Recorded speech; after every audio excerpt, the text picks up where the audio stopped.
What did we do? Some vocabulary related to the unit 1. Okay. And we tried to define public administration through various perspectives, like based on the traditions or the sources of knowledge, then no, based on the broader review and the narrow view, then theory and practice, science and art. So can we call PubEd as science? Or should we call it as a science or not? Be definite. We can. Then what about the art part? One is the actual theory part. What is the theory part then? The knowledge that we are making, the knowledge part can be called as the science part. But their science will what? It will describe those aspects of public administration which are fixed, universal. You can say they are more or less non-changing. Okay, for example, I say budgetary technique. So technique of budgeting may be same in US as well as in India. Okay, the amount of money used may be different, the resource base may be different, but the technique may be similar. So I can say that okay, yes, budgetary technique is something which is universal in, or it is a knowledge regarding the budgetary technique, the knowledge is universal in nature. So I can say it is science. Recruitment procedure, science. Training curriculum, maybe science. Okay. But how an individual will behave, that cannot be predicted. Okay. So I can develop a structure and say that yes, this evolution or the development of this structure is a science. So certain parts of the public administration can be purely scientific in nature. Okay. Today you are using technology, so many things you can make a science. You can predict even human behavior. Okay. Because you have acquired so much of knowledge and information today regarding human beings.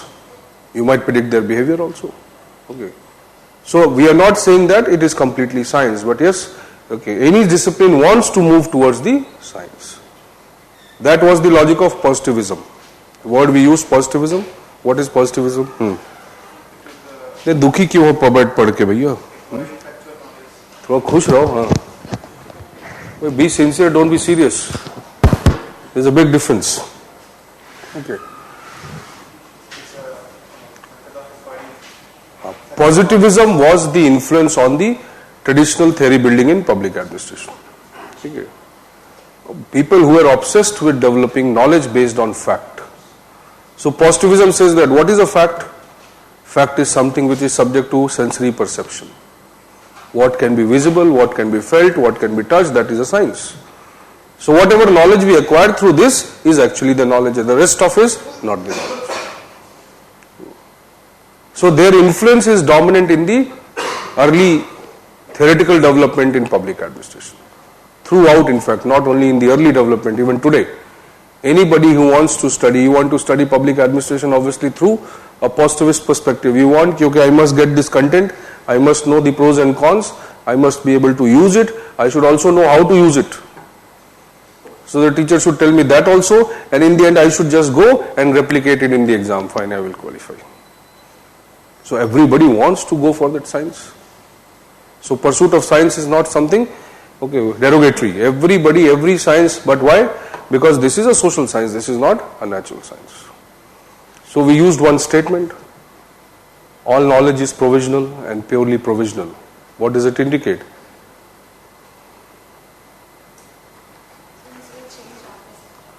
See, you can forget the class, I cannot. That is one drawback I have. Okay, there is a very famous saying that, what is a good life? Good life is good health and bad memory. Okay. So the latter part I cannot remove. So the logic is that when we are saying all knowledge is provisional and purely provisional means what? We are trying to say that even science, whatever knowledge was developed, that was probably relevant to that times. When we think of that knowledge today, it might not be a science today. Okay, that is the drawback of a social science. Okay, as the context changes, the knowledge changes. Have you understood this? So where were we? Now you tell me. कहाँ पे थे हम? That question I said. So we'll start with this question. What is the question? Define. Define? The term administration. Is it synonymous with the term management coming? So when we define administration, what we are saying that administration is what? Accomplishment of certain goals. But the element of coercion is there in the administration. So the word administration is more suitable to political context. Context of power. Okay, where is management?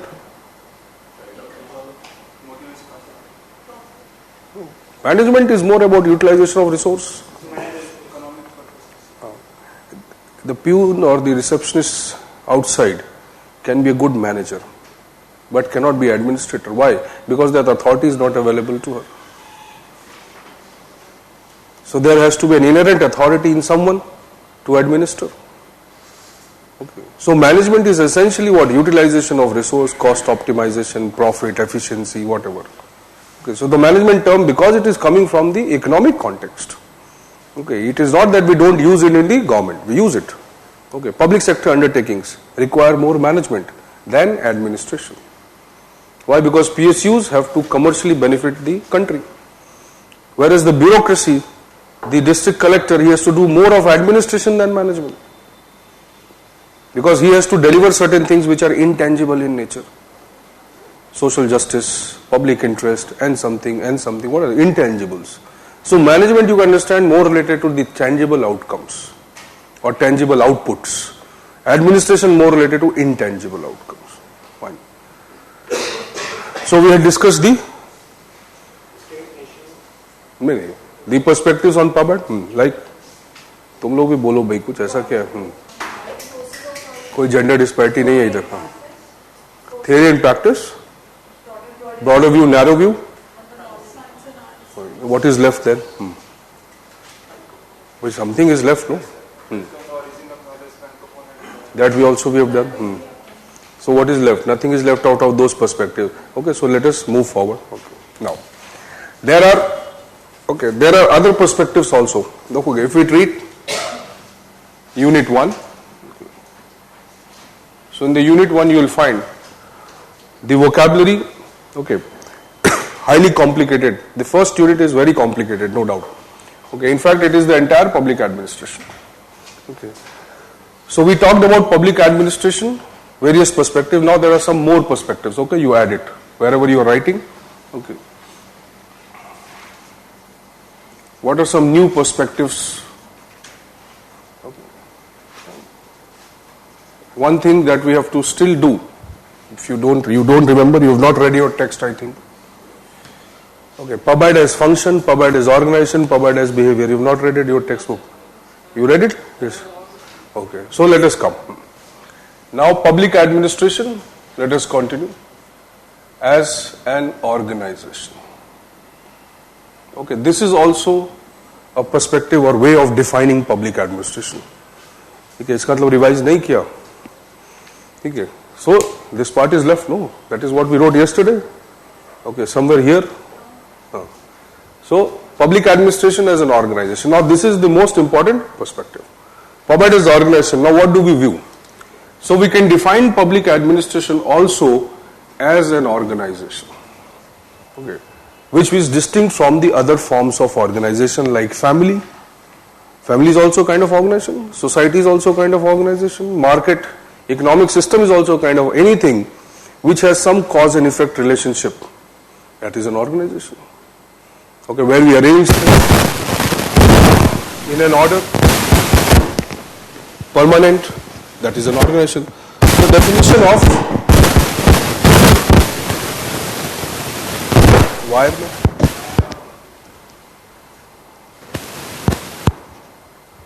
Okay. Right. So this perspective that public administration is organization is the most dominant definition of PubAd. Okay. Now what is the meaning? Let us start from here. The organization.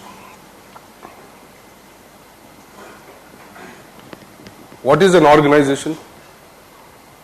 The word organize, obviously you can understand. So how do you organize? There are certain things which are essential for organization. One is what? Oh, that is fine. That is, I am asking essential things for organizing. Humans, okay. But there has to be something, no, that you, okay, then people, then material. Obviously, when you define the purpose, you require certain resources, okay, but you cannot achieve it unless you have people. So, purpose, people, material, and will these people contribute themselves, or you will have to do something? You have to at least motivate them, okay, create some incentive for them, develop a kind of arrangement that, okay, what you will do. So, obviously, this requires willingness. Just people being there will not make an organization. So, willingness to contribute. When this purpose becomes their purpose. Okay. Now you decide something and the people's purpose also becomes that purpose. Then only they will be willing to contribute. That means what? Everybody who is part of this purpose must benefit from the purpose.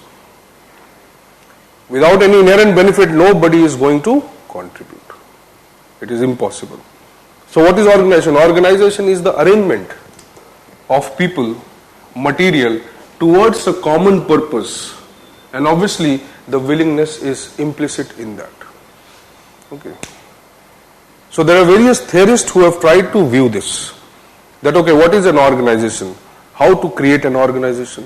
What are the principles of organization? Now your entire unit 1, okay, in fact unit 2, unit 4, okay, all that is based on this. So which is the most dominant definition of PubAd? PubAd as organization within the entire public administration. Okay, the perspective that public administration is an organization, what type of organization, what principles are required, whatever. Everything, every knowledge is dealt with that. Your unit 1, 2, 3, 4, in fact most of the other units, they are just an outcome of this. Okay. So PubAd as organization must look like something. We said, okay, we have a goal, we have people, we have purpose, we have material, they are willing also to contribute, but how will they be arranged? How can they be arranged? How they will be at least structured into one particular form? Some format is required for that. Okay, so the concept of structure comes. Okay, structure is a very important attribute of organization. Anything which you want to do, let us say your purpose does not change much. You have one purpose through which you work continuously for years and years. That means what? The format of achieving that purpose would be same because the purpose has not changed. How will you want to achieve it? Obviously through the best methods. So what is the meaning? The structure is what? It is the most rational means, most efficient means to achieve something that you have decided.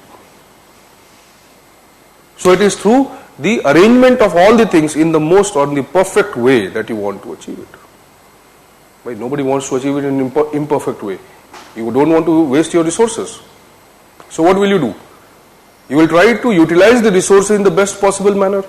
So how will you try to design this structure? Most rational structure. You want it to be the best structure, whatsoever possible to achieve my goal. So when we say structure, the structure is necessary to define these things. The structure is necessary to organize these things. The structure is necessary to link them in the most efficient manner. Nobody wants to use a structure that leads to loss, that leads to inefficiency, that leads to unpredictability.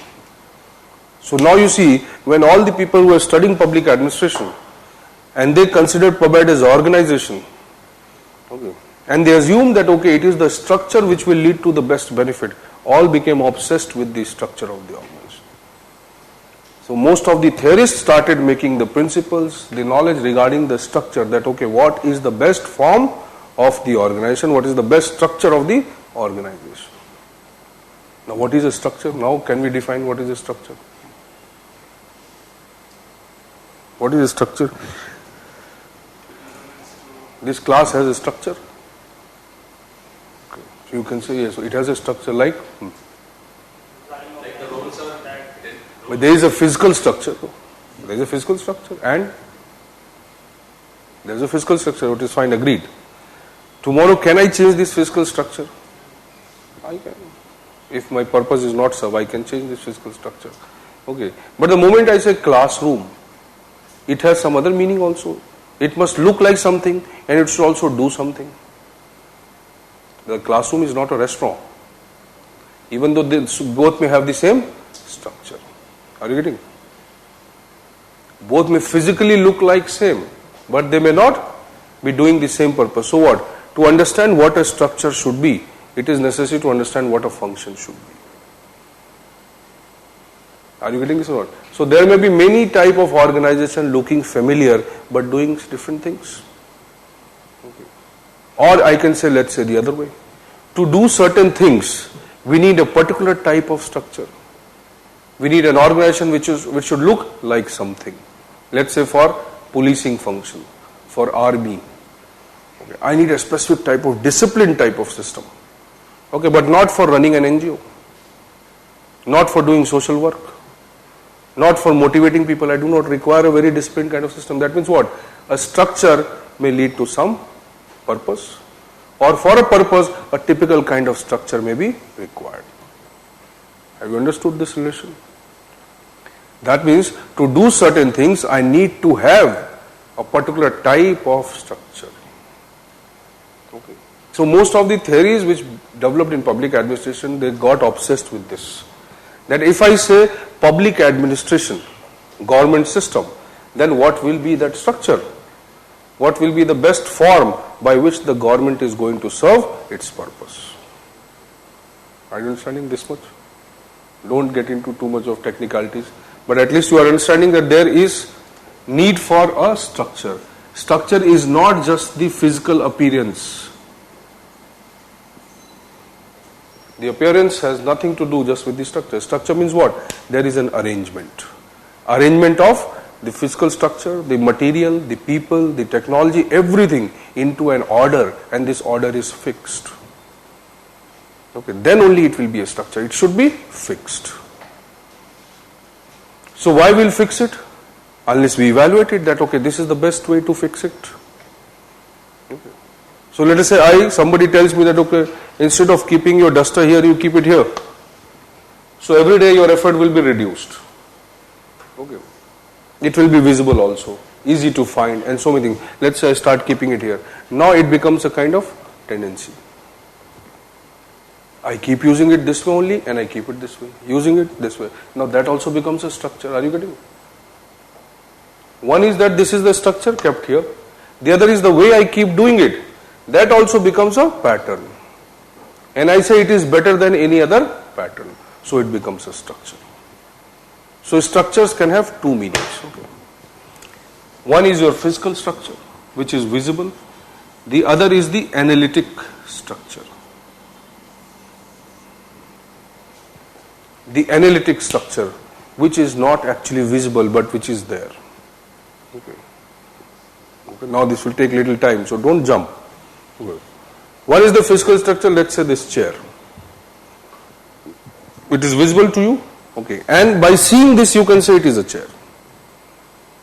Somebody comes and says, no, it is not a chair. You might not agree because your knowledge is saying that it is a chair. Okay. And everybody agrees that it is a chair. Fine. Now, but there is a chair. Let's say I change the design of this chair. It is still a chair. How come it is still a chair? Just now you said it is a chair. Now I bring this and say this is a chair. Then you say this is also a chair. Then I'm confused that which is chair. What does it mean?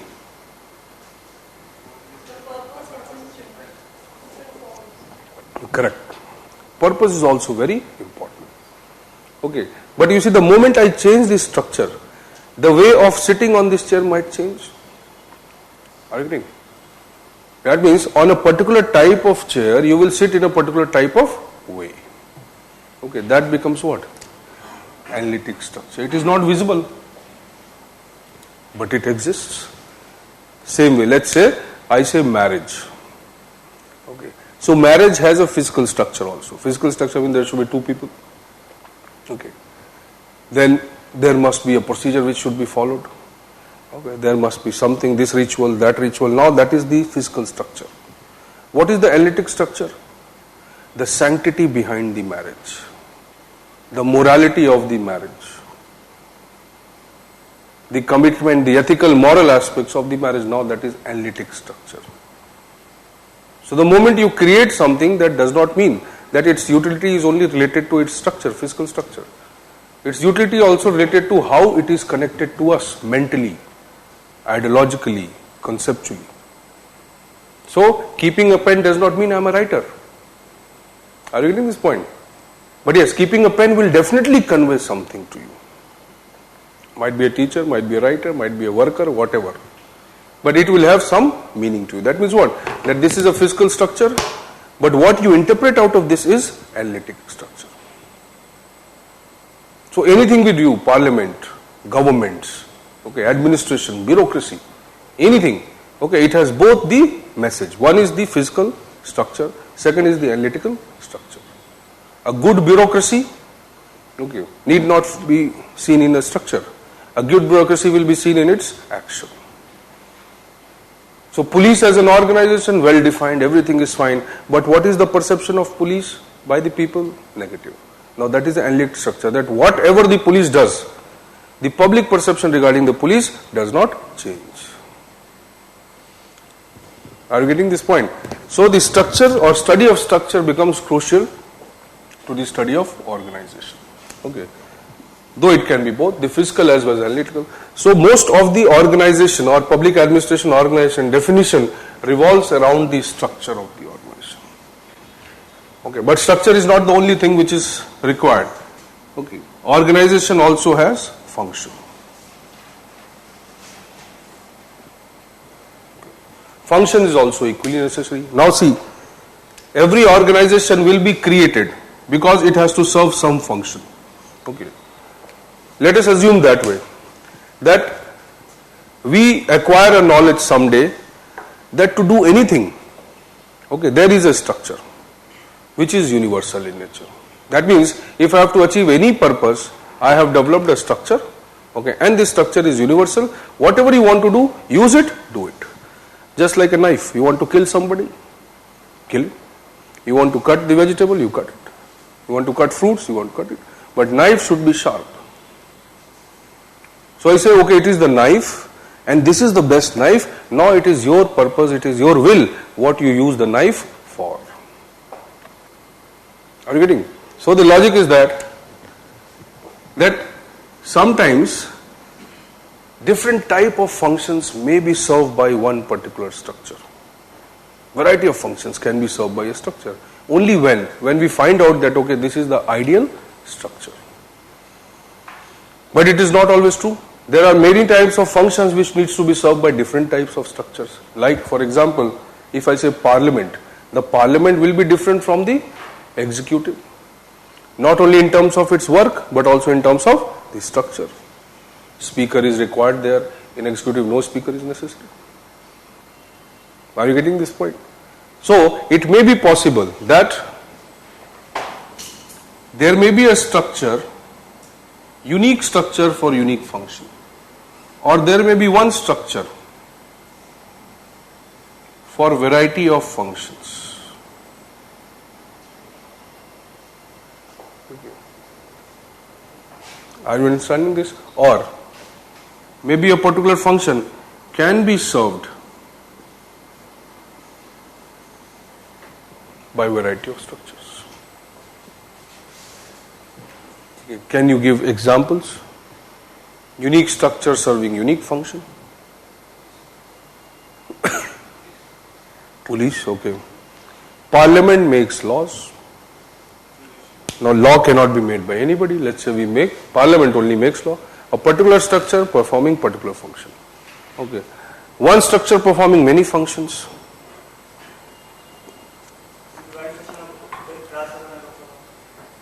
So Parliament only can be the example in this also. Performing judicial functions, executive. Okay, or let us simplify it. Family.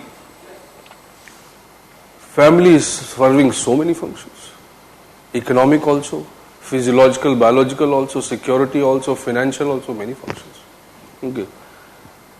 One function being served by various structures. Okay, telecom. Okay, let me take another simple example, education.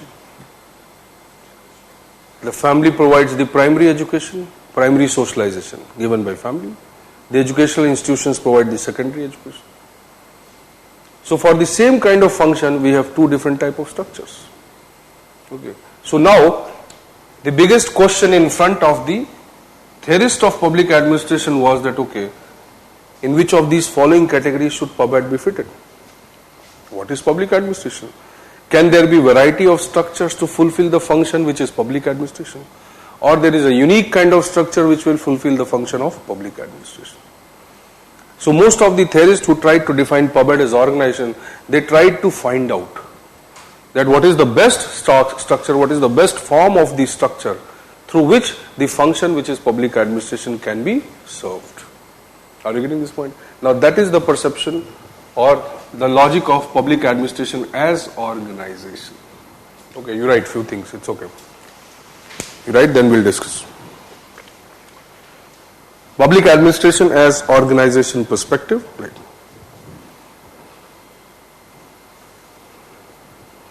Okay. Organization is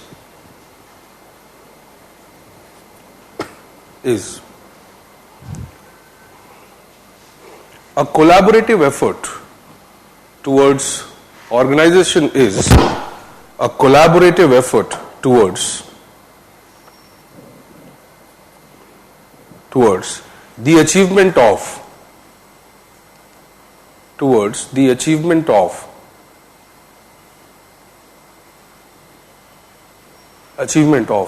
a pre-decided towards an achievement of a pre-decided purpose. Because if you don't pre-decide, you will not make an organization. Okay. It involves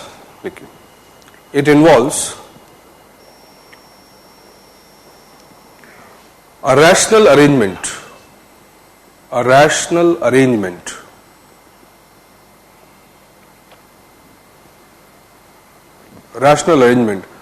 of resources, both material as well as human. Rational arrangement of resources, both material as well as human.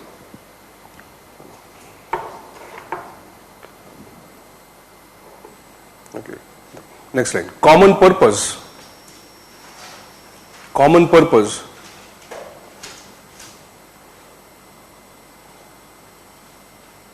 of all the members of the organization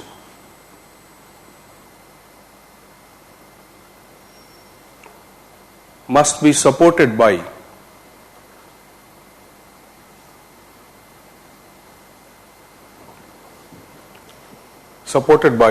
their willingness to contribute.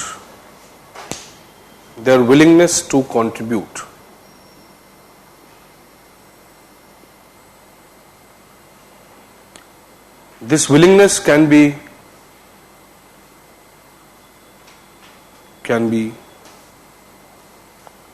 considered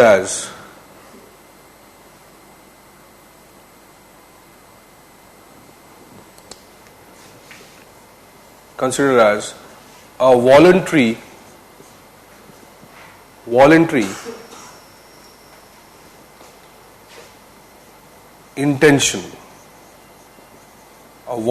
intention of cooperation and coordination. A voluntary intention of cooperation and coordination. Okay. Now see these two words we have used. Cooperation and coordination. Now a person has met with an accident on the road. Okay, so many people will come there. Everybody will start looking at him. Okay, but let's say none of them is doing anything. Okay, but they are all nervous, all panicked. Okay, but they are not doing anything. Okay, what does it mean? They have a willingness, But are they actually contributing? Well, they will contribute when something good, some output which is desired should happen. Okay. But that person is lying on the road, but nobody is actually taking any action, but they are all willing to contribute. So when we are willing to contribute, but when our cooperation, willingness is channelized in such a manner that it creates the result, then it is coordination. Okay. So there is a very famous example in public administration itself, that a son wants to give an exam in the morning.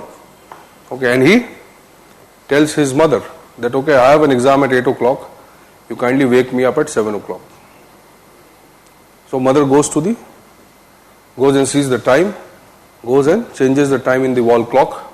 Okay, it is 10, she makes it 11. That, okay, I will get up 1 hour early and then I'll wake you up. Then he thinks, okay, my mother might sleep. Okay, I'll go to my father, I'll tell him. Then he tells him that, okay, wake me up at 7 o'clock, I have exam at 8 o'clock. Now he goes to the living room and sees the wall clock, again changes the time. Makes it 12. Okay.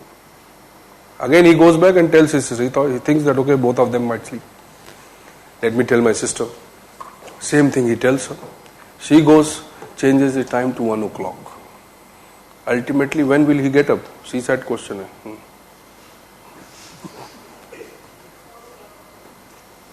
4 o'clock. So they have all cooperated, but they have not coordinated. Okay. So if they had already developed a kind of communication between them, then they would have coordinated also. So willingness is not enough. Okay, there should be willingness to contribute, no doubt. But that willingness must be matched by a proper arrangement, that is the coordination. And that is why the need for the structure comes. Okay, 100 people gather at one place and they are all willing to contribute, but how? Okay, so you have to arrange them. Fine. Okay, cooperation is merely a willingness. Cooperation is merely a willingness. Willingness, unless it is channelized,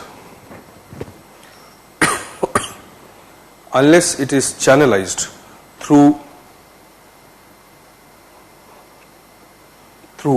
deliberate efforts, that is synchronization of efforts,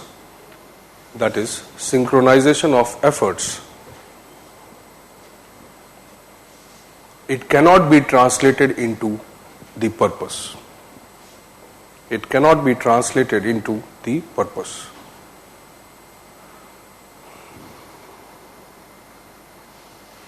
Synchronization of effort is coordination. Is coordination. Okay. For coordination, it is essential to have. For coordination, it is essential to have a structure. A structure. A structure can be considered as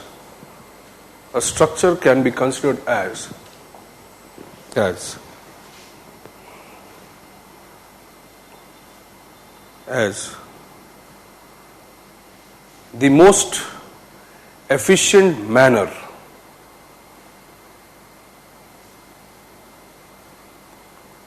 to arrange the various resources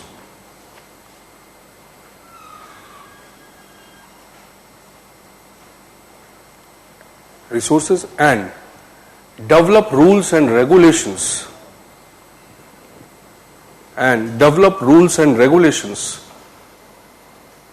to keep this arrangement permanent.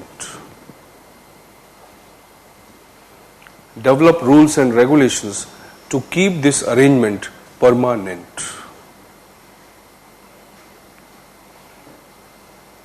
Have you understood this line? First you have to arrange it. So you will try to arrange it in a good manner, best manner. And then you will try to keep this arrangement permanent. How can you do it? Through rules and regulations. So procedures become essential to the creation of a structure. Without procedure, without rules and regulation, without, you can say, a deliberate kind of control, you cannot have a structure. Okay, what is an organization? These organizations are what? Whether industrial, whether political, these organizations all are artificial organizations. They are not natural organizations. Natural organizations क्या है? Family. Okay. So none of the organizations are the natural organization. They are all artificial organizations. When it is artificial, what does it mean? That there has to be, yes, it is created plus deliberately it has to be put into a structure. Because the bonds which bind them are not emotional. The bonds are not blood bonds, or they are not conjoined relationships. So the willingness will only be to that point where everybody benefits. The moment benefit is not there, the willingness will go. Now you're right. Okay. Okay. Structures are of two types. Physical, that is visible, or analytical. Physical, that is visible, or analytical, that is intellectual, moral,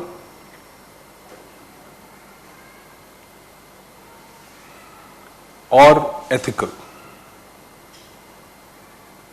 The moral foundation is also like a structure. Any human being, just by virtue of being a human being, is morally bound to follow certain things. No book has prescribed us this. That becomes a moral foundation, is like a analytical structure. In your all the consciousness, in your proper consciousness, in all your honesty, you are not the beings who are designed to kill others. Okay, unlike the wild animals.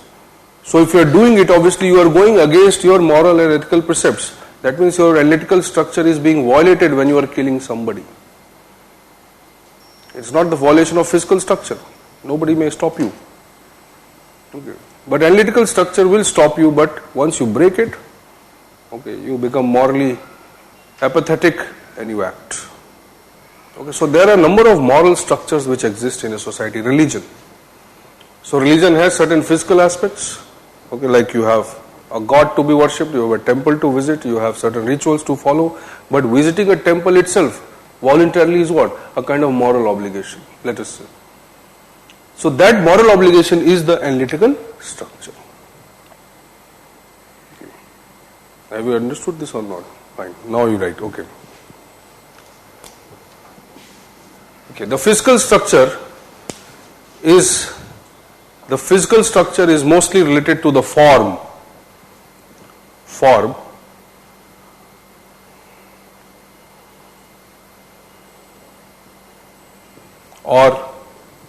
Or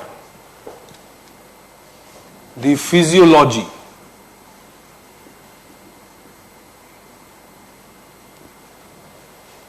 Form or physiology of the organization. What is a physiology?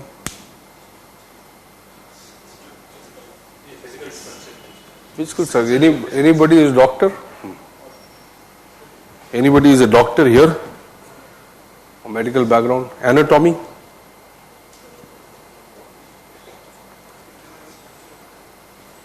तो फिर physiology क्या हो गया? Physiology is same and anatomy is same. Okay, obviously when you say physiology means obviously there has to be some. You need not take this form as something like this. But there is some form. Form means what? Many things will collaborate together to give a form. So the physical structure relates to the form. The moment you say police station, okay, that very moment a picture comes in your mind. Even though the police stations may be very different today. Okay. But both type of things, both type of structures come. One is the physical structure, how police station will look like, there will be a board and something, and one is the analytic. what the policeman will do. Are you getting? So both type of assumptions come in your brain. Okay. So the logic is that the physical part of the structure is not just this physical, I am trying to say. Okay, it may be more than that also. That means there is a form which comes to your mind. The moment you say physical, okay, parliament means, okay, yes, something like this. MPs, MLAs, this, now that comes into your mind. Okay. Analytical structure, लिखिए. Form or physiology. Okay. Analytic structure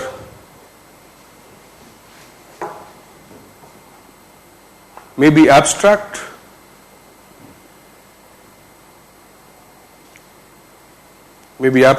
and intangible. You understand? Like, right, for example, the Constitution as a book or a document, right? For example, Constitution as a book or a document.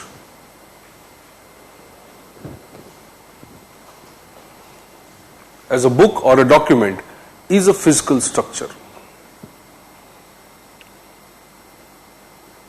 Because there will be an arrangement, there will be an index, there will be pages, okay, there will be notations, everything now. But having the idea of a constitution that, okay, we must have a constitution, and constitution means what? The control over the government. Constitution means what? Having a system, a well-designed framework of governing ourselves. So this idea itself that we should have a well-designed framework to govern, that idea itself is what? That is analytic structure. Okay. So constitution as a document or physical document, physical structure. Constitution as an idea, analytic structure. Okay. Okay. Whereas the constitution as an idea in itself, that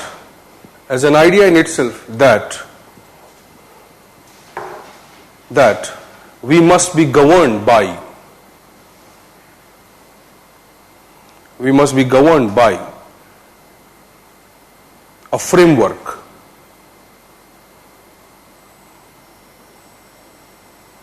Framework in itself is a structure. That is analytic.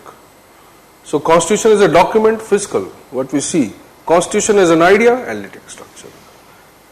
So marriage as a procedure, physical structure. Marriage as an idea, analytic structure. Okay, because this is very important to understand. Later when you will study comparative public administration, ecological approach, RIGS. So they are using the concept of physical structure, analytical structure. Okay. But then it will not be complicated. Okay. So we must have structure. Okay. Now every structure will serve from functions. Okay, right. Right. Structure is also associated with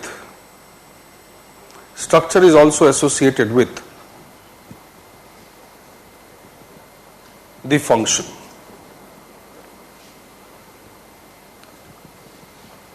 The function. There may be unique structures for unique functions. There may be unique structure for unique functions.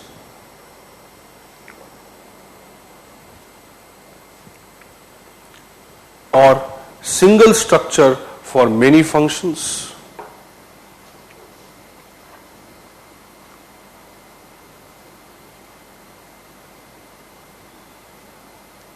Or many structures for single function.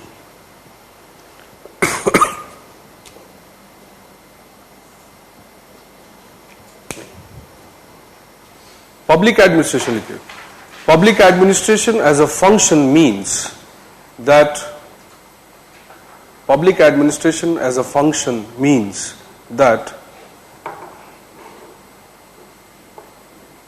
there is a unique function to be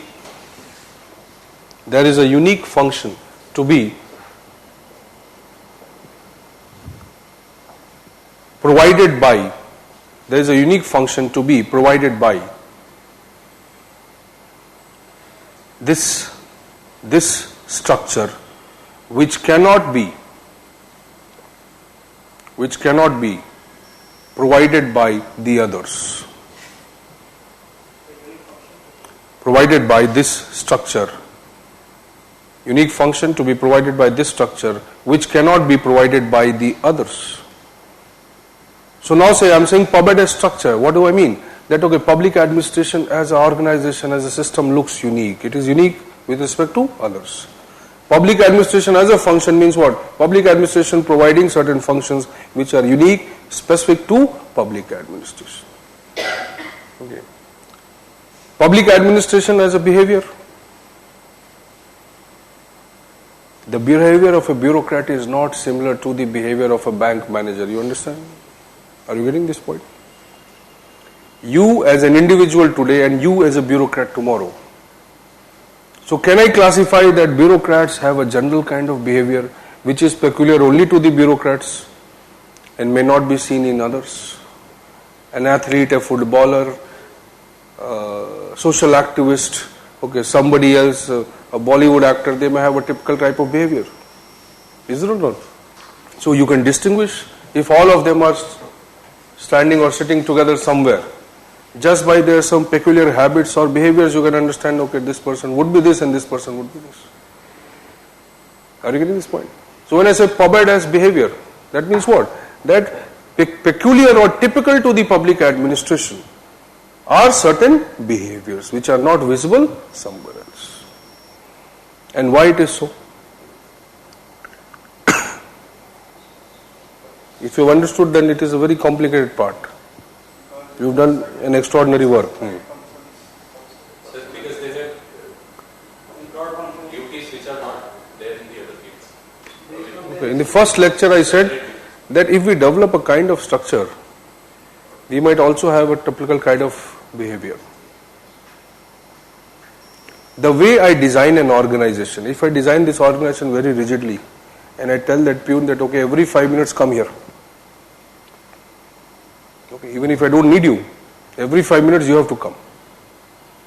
Okay. What will happen at the end of the day? The moment he steps out from this office, okay, the first thing he'll do is abuse me. It is obvious. So why he is exhibiting that behavior? Because I have created this kind of structure. If my structure is liberal, it gives him autonomy. Okay, he might be free to do certain things. Now he is cheerful and happy at the end of the day. The moment he goes out, he says, "Ah, yaar, acha aadmi hai." Are you getting this point? That means what? The structure as well as the function has a huge impact on the behavior. It is vice versa also. The behavior may also contribute. But you see, structure is what? Structure is rigid. Changing a structure by an individual is impossible. So generally what happens, whatever design we have created, that has impact on the behavior and not in 1 year, 2 years, but let's say over the time. It changes the behavior of the people within the organization. So what you are without or outside the organization and what you are inside the organization, you are two different people. Okay. Certain practices, certain habits, okay, certain beliefs, they develop within you. That is known as the culture. The moment you wear the vardi, that very moment your traits change. Okay. Confidence बढ़ जाता है वर्दी पहनते ही. Okay. So the logic is what? Because you know that okay, whatever I do, the public perception is this only. So I will have to keep that reputation. Even if you are individually, you may not be corrupt, but to keep the reputation of the police, you will indulge in corrupt practices. So every organization has its own identity and status. So behavior is what? Behavior is the reflection or is an outcome of the structure, no doubt. But yes, there may be certain behaviors which may be unique to individuals. They may come, they may be strong enough to change the entrenched or perceptions which are existent in the organization. So public administration is a behavior that studies what? The human beings. Okay. And not just the human beings. The human beings as individuals, human beings as groups. So PubEd as behavior means what? The study of administration as a group, as an organization, and how distinct it is from the others. how a political system, that means comprising of politicians, and how an administrative system comprising of bureaucrats, how this behaves and how this behaves and why they are different. Okay. So this part is the most dynamic part, PubMed as behavior. You can study numerous theories in this, various things within this, okay, because human beings are subject to change. Every day they change. But yes, there is a structure, so you have to conform to certain things. Okay. But behavior changes and do change. Why? Because behavior is not just shaped by this. There is an outside society, your family, that has also influenced you. Maybe not once you are into the organization, but before that, educational institutions, universities, they have influenced you. So your behavior is what? Shaped by various things, internal as well as external. So you come out of the organization, bring some traits of the organization into your family, from the family some traits into the organization. So see how big domain or the scope of the public administration, the study of the public administration, the scope increases when we study PubMed as behavior. Have you understood this much? Okay, you're right.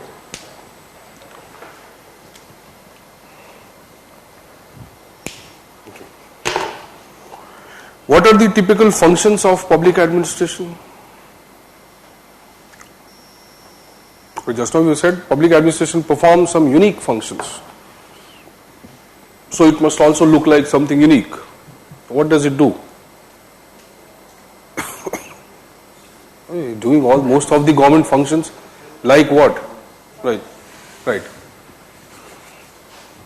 The scope of the study of public administration as a function, the scope of the study of public administration as a function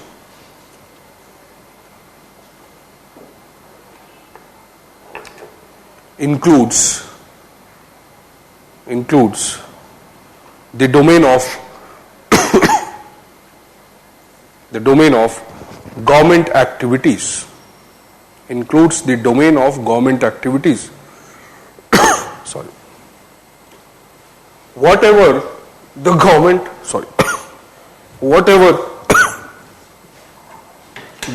pursues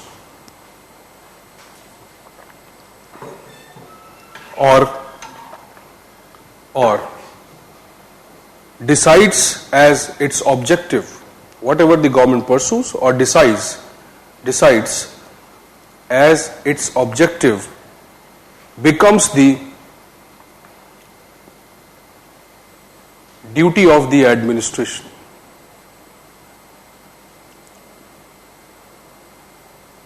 Okay. According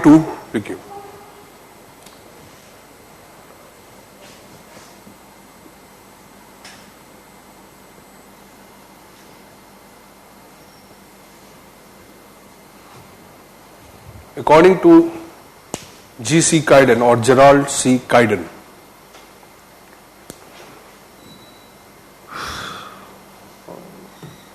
according to G.C. Kayden, public administration in any society performs the following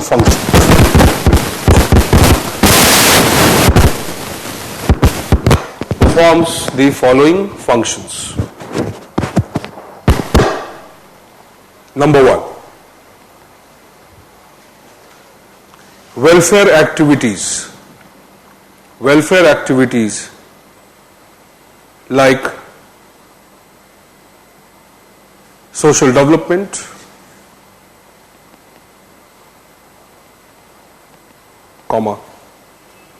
protection of weaker sections,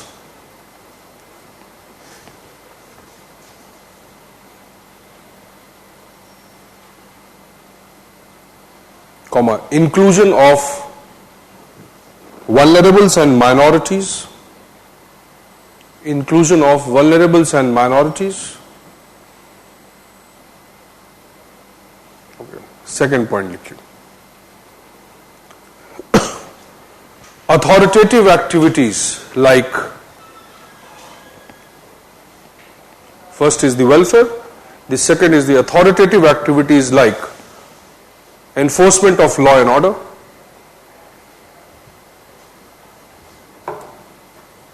comma, justice delivery,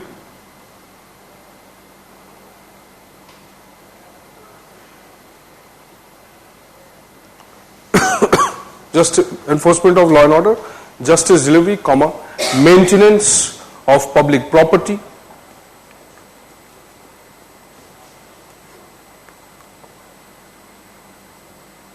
security and defense, maintenance of public property, comma, security and defense,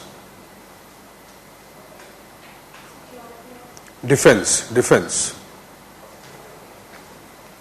We have a defense secretary, even though we have an army. Third, next look. Distributive functions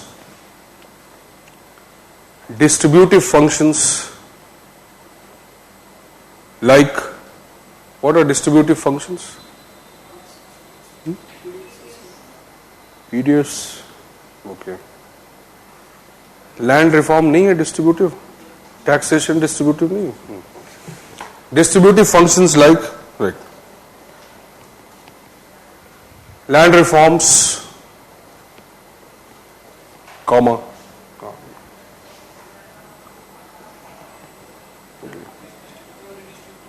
फर्क है distributive रिडिस्ट्रीब्यूटिव नहीं, पहले तो distributive था, बाद में रिडिस्ट्रीब्यूटिव हो गया.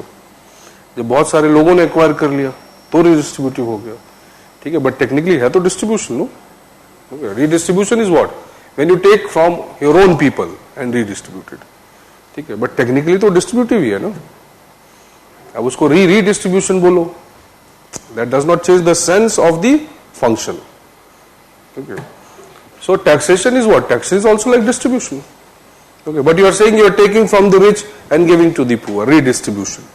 Okay, but there are many people who do not qualify to be called as a rich, but even they are paying the tax. भाई अंबानी से लेके मुझे तो नहीं दे रहे हो ना, नहीं दे रहे हो ना.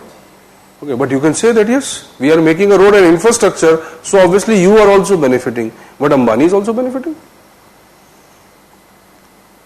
So the redistribution purely will be when the richest and any others in the society, now that redistribution takes place, it is not possible.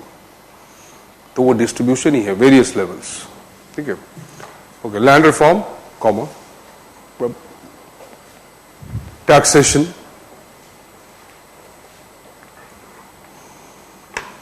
comma, ownerships, titles, etc.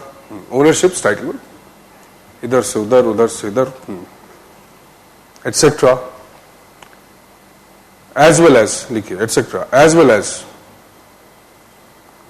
the distribution of economic resources through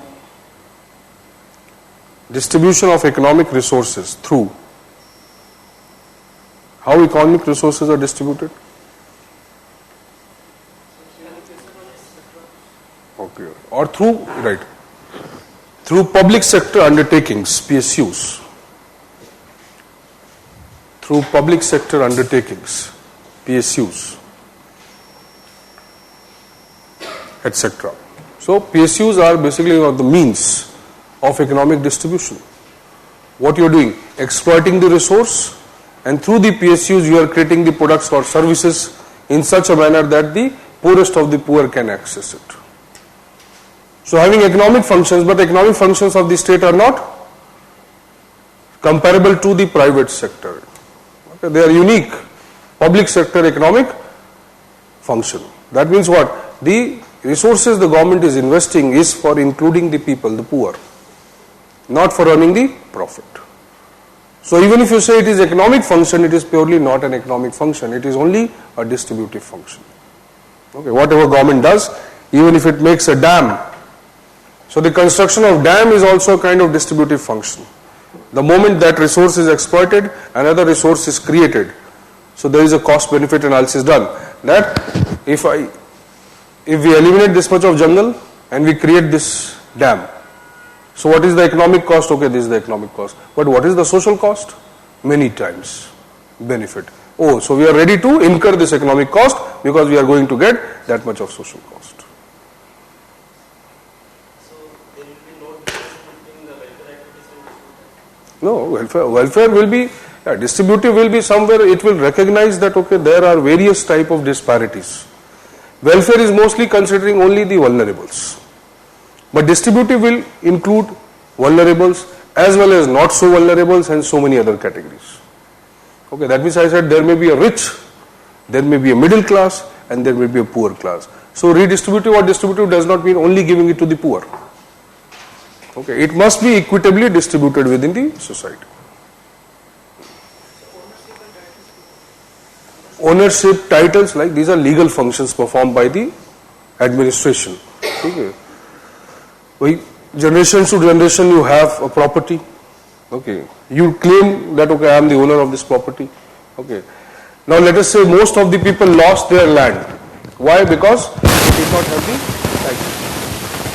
They did not have the paper to support it. So who will come for the justice delivery? Who will come for the protection? The administration. So it is just one of the functions we have mentioned. It is not a general function. Just functions like something like in countries like India. So ownership, titles, land acquisition, land reform, so many things are there, which are basically the distributive functions. Okay. Let us say females. So Hindu Marriage Act is saying that, okay, female will not inherit the property, for example. So an amendment needs to be done. Amendment se kya hua?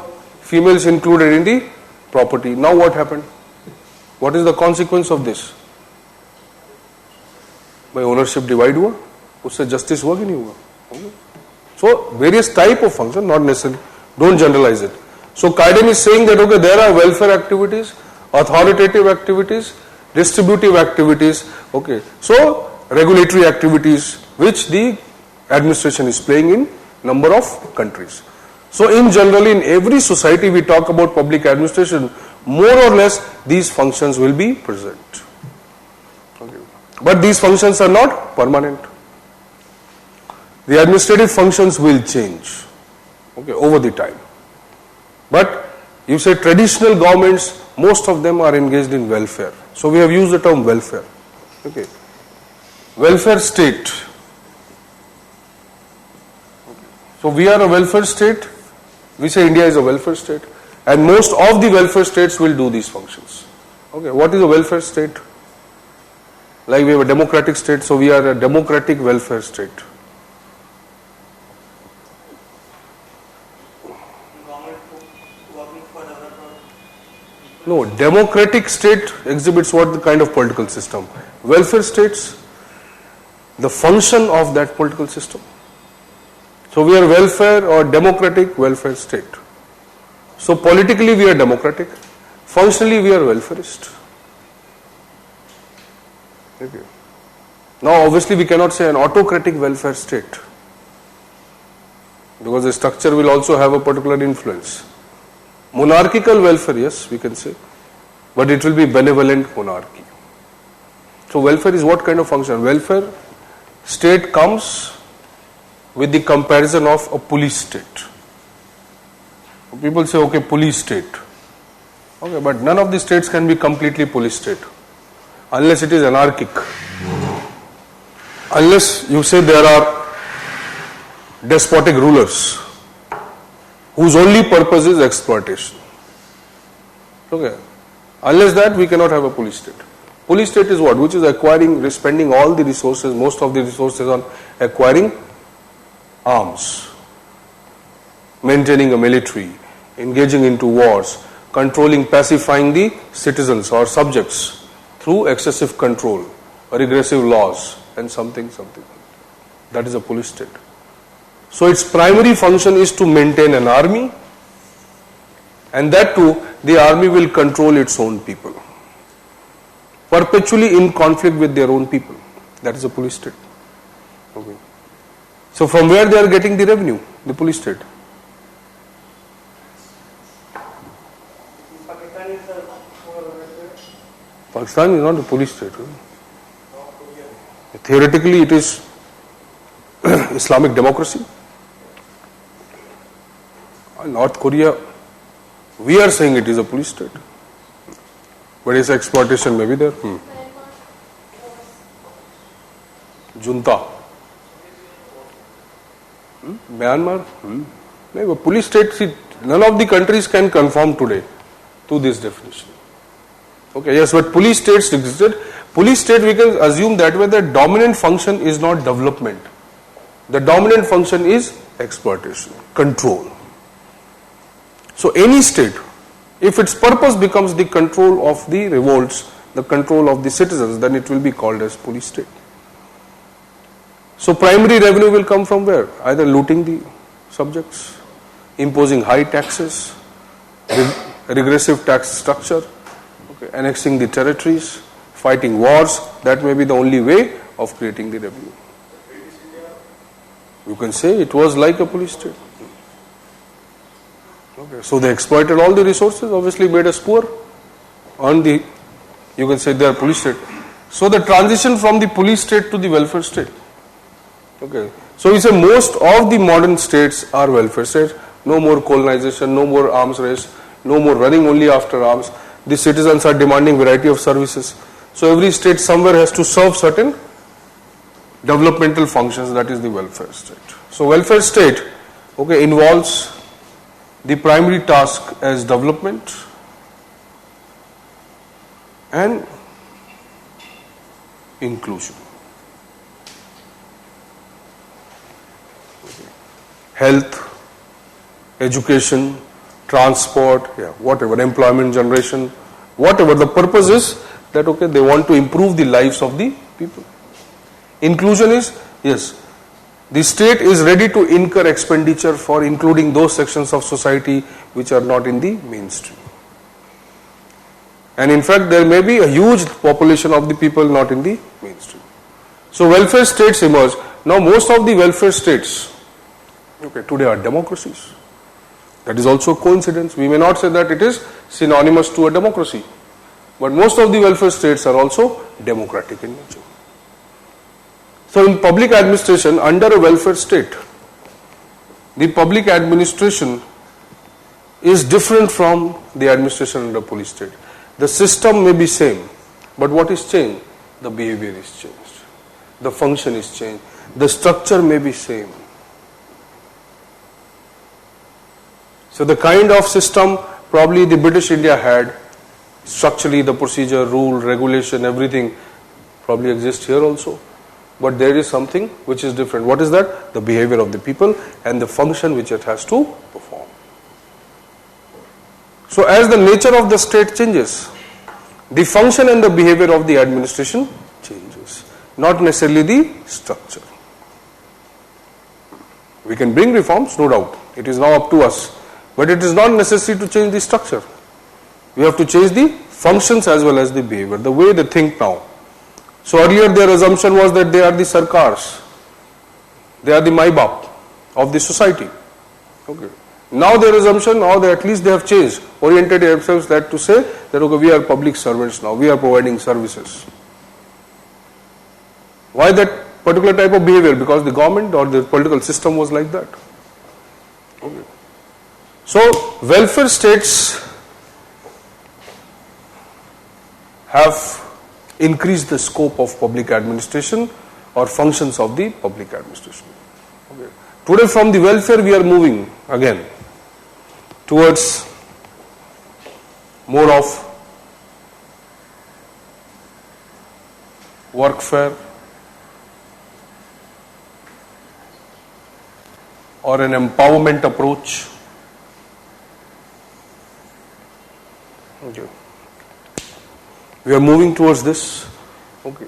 What is that?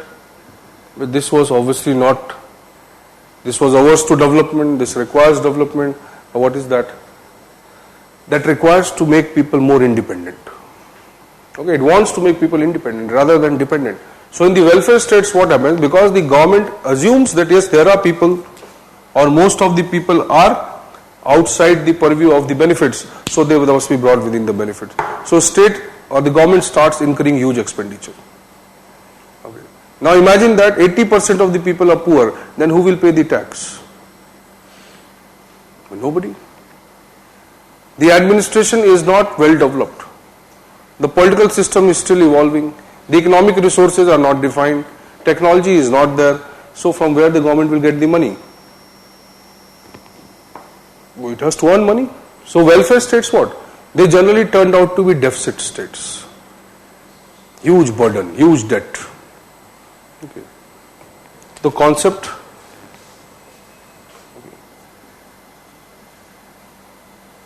Keynes. Okay, so Keynes, the economist, giving the idea of welfare state. They must spend money, but from where? To earn that money. That is difficult. So the modern states, okay, today when we talk about the impact of globalization and so many things, so from welfare they have changed to workfare, or you can say the transition has come after the neoliberal state. The concept of neoliberal state. Let me just.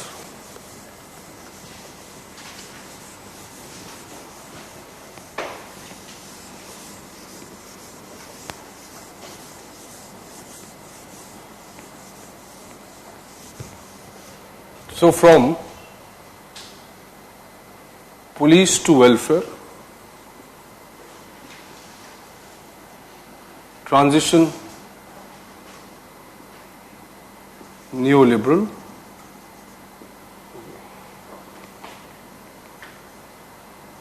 to workfare,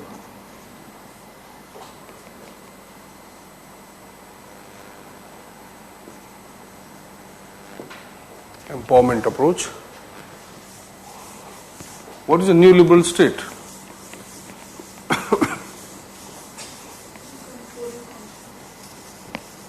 Right, see, so when it is doing welfare, the state has to do so many things. So public administration's power will be more. Power as well as duty both. Okay, if in India we assume 1950 onwards, so public administration or administrative system under the Britishers performing some limited functions. It was not concerned with inclusion, minorities, backwards, okay, underdeveloped. He was not concerned with that. Okay, they were developing infrastructure, but for protecting, increasing the power of the Britishers. Fine. So if you see 1947 onwards or 1950 onwards, the reforms which we did, okay, they were oriented for increasing more and more benefits to those sections of society, in fact to the entire society. Okay. Or treating people more as what? As client, customer. Okay. The concept comes later, but I am saying that client and customer means what? The public administration, the administrators, they assume that okay, these are somebody who are gods. Atithi Devo Bhava, guest. Let us serve them, let us serve them. So from controlling them to serving them, the changes. So welfare states keep spending money, okay. But as the government is doing everything, the administration's role increases within the society. If the administration is not controlled, then under the welfare states, the administration becomes corrupt. Why? Because huge money is there and no control is there. Illiteracy. So when we are saying deficit, the deficit is not only because of the expenditure by the government, the deficit is also because of the lack of control. Administration has huge functions, they have huge money available, nobody to control them. Political system is there, but political system has to do so many functions. Citizens cannot control them because they are illiterate. They do not have basic minimum essential things, amenities, so why will they go and control the administration? Who is bothered? Even today people are not bothered.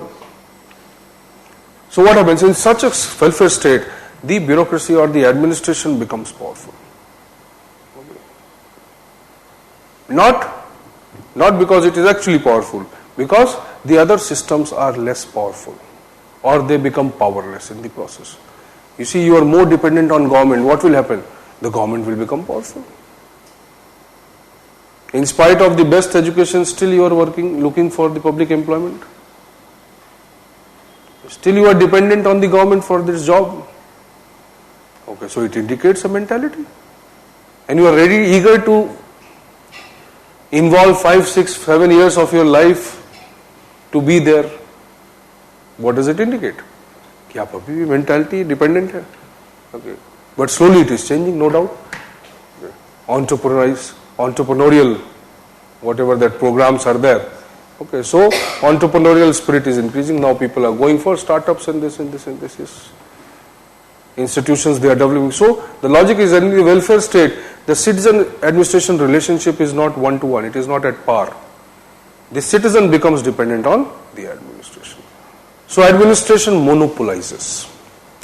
So in the welfare state, it is obvious that monopoly of the state or the administration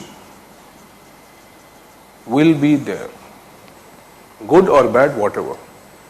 But yes, monopoly would be there, and if there is monopoly, it would be definitely bad, not good. Okay. To an extent, it might be good initially, but as the monopoly becomes more and more obvious, what happens? The administrators as well as the politicians feel that, okay, nobody can do anything now. It's okay. Whatever we do, we are well protected. Citizens' legitimacy is there with us. Okay, that is what they feel. So, this monopoly, okay, because this was a necessity, no doubt. But monopoly, what it resulted in, what kind of failures? Okay. People demanded the services, government was delivering the services, okay. Government was expanding its role, administration was playing multiple roles, okay. So in the process what happened? They did not create revenue, they did not get money, corruption was very high, okay. Ultimately started failure. Okay. The entire process. Citizens, government, administration, all. Okay. Mostly the legislatures, the parliaments, they are responsible. Sending inefficient politicians to the power. Who is sending? The people.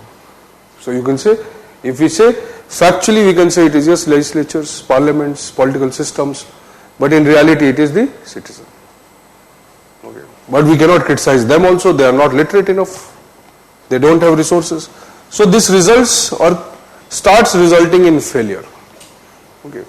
So you see, theoretically, okay, I am not saying maybe practically everything was not visible, but theoretically people started evaluating it, that it is necessary or should we have a welfare state? Do we require a welfare state? Why don't we create opportunities for people? Let people be skilled, acquire this or avail this opportunity and excel. So what is reservation? Reservation is an outcome of welfare state. Okay.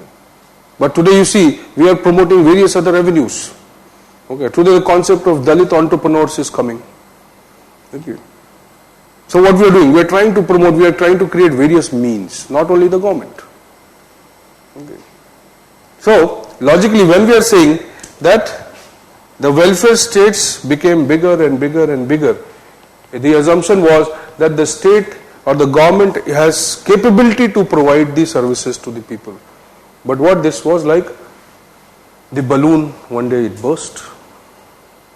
Okay. Demands kept increasing. The ability of the state to serve the demands decreasing. Okay, the conflict increasing. Okay. So theoretically, people started criticizing this concept and said, no need, we don't need welfare state. We must reduce the role of the state. Okay. So how to reduce? There are various ways. Okay. So neoliberal approach came. The neoliberal approach or neoliberal view of state, this is saying that state must play minimum role in economic activities. That means you do not want the state to provide the transport, you don't want the state or you want the state to provide transport but only to those sections of the society who are not capable.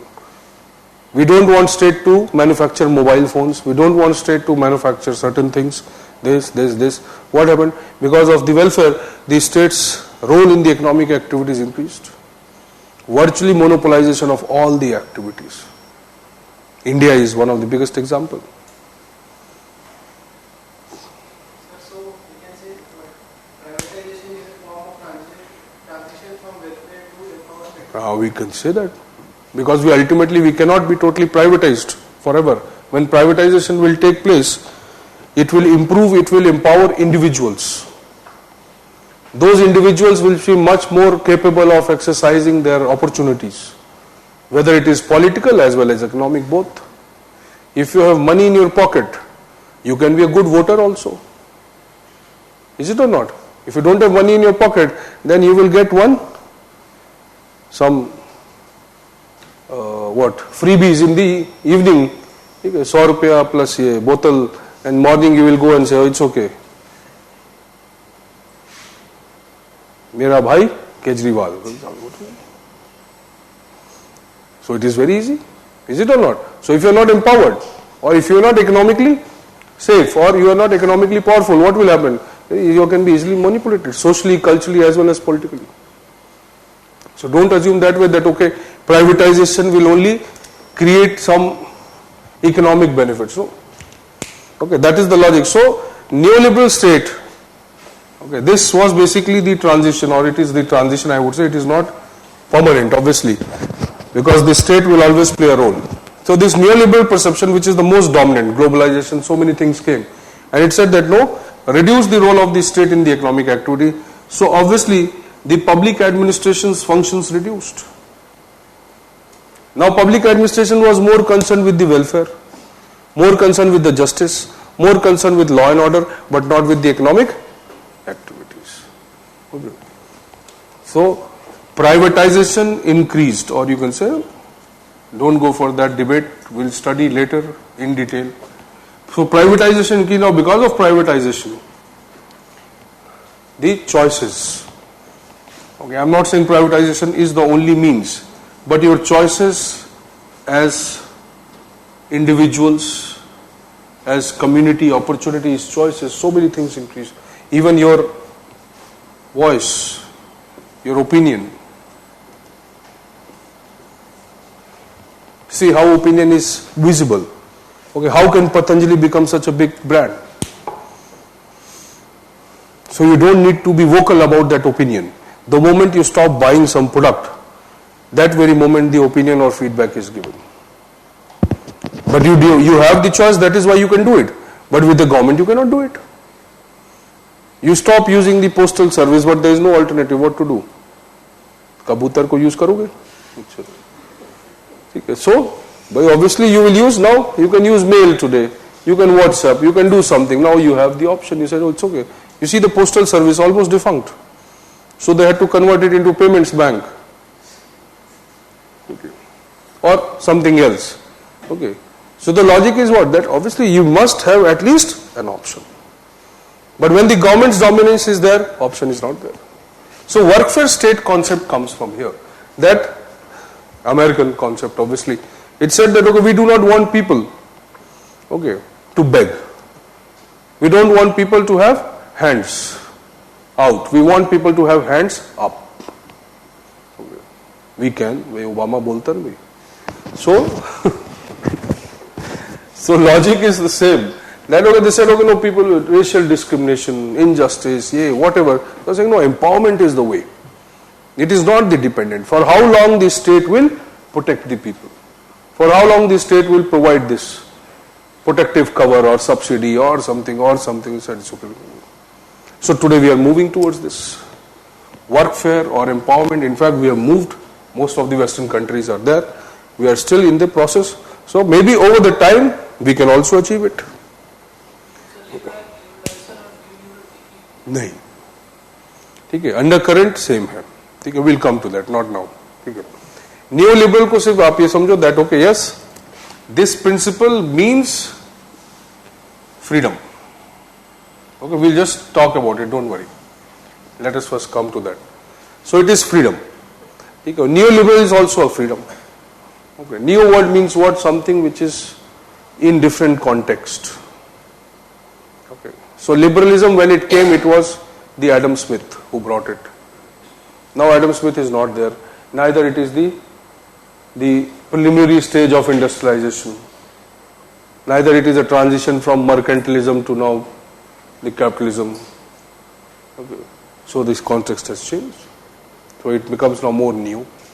Okay. We'll explain, don't worry. So at least this process must be clear, that okay, how the transformation of the theoretical understanding of the state changed, obviously because of various reasons, and consequently the role of the public administration changes. So in which of these systems the PubEd is technically more powerful? Police state में powerful होगा, ठीक है. Welfare में it is more benevolent, more subdued, more subservient. Here existence is in danger, it's in peril, the existence is in question. Okay. Here, okay, it is just working like just a facilitator, providing a certain benefit, but it is led by the people, individuals, community. People are empowered enough. Okay. In fact, there is a concept in public administration, political science, which says that yes, over that some time, or there will be a time when people will exercise voluntary control. No need of police, no need of other forms of organization. But that is a utopia, that is very ideal. May not be possible ever. Okay. But yes, as the people will become more educated, responsibilities, duties and so many things will come. Obviously someday we may not need certain kinds of structures which we have today. Fine. So public administration as a function has also transformed itself. Now see, as this transformation takes place, the scope of the study also changes.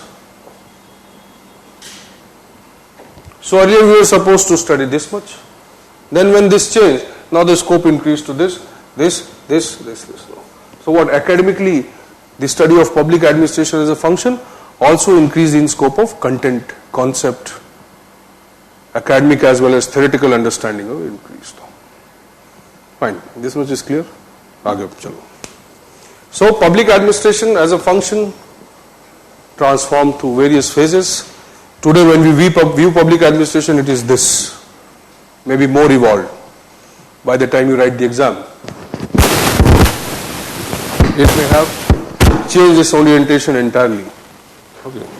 Modi wave, already there. Okay, right. Public administration. नहीं extension नहीं है, but because of the impact of the neoliberal.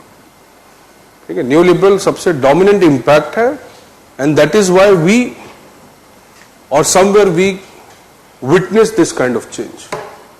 neoliberal movement नहीं आता तो ये change witness करना मुश्किल था. ठीक है, when your father stops your pocket money, then you will look for the avenues of employment.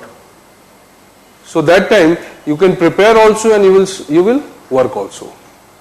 Today when he is sending enough money, okay, still you have less time for preparation because you don't have to do anything. So 24 hours you are sitting and you say I am preparing. So after 5-6 hours you get bored. You have an excuse that पूरे दिन यही कैसे कर सकते हैं. But when the means will be reduced, what will happen? You will find the avenue. Same thing happened there. Okay, when the state reduced whatever doles or subsidies it was giving, obviously the various other channels of distribution of resource, okay, exploitation of resource, investment, technologies, they emerged. Okay, fine. Okay, public administration, okay, fine. Okay, right. As the nature of, just one line and then we'll move. As the nature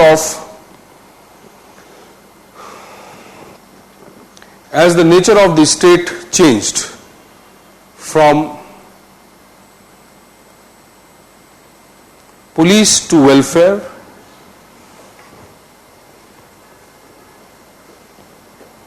to neoliberal,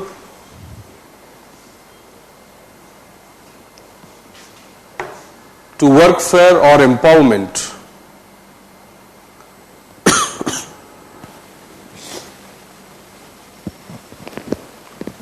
the scope of the public administration functions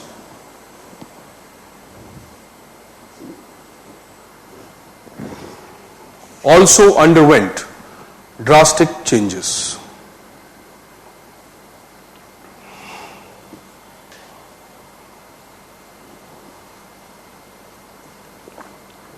Okay. In fact, today,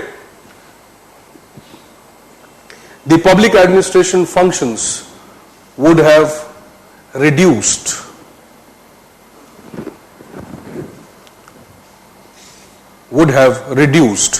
in quantity,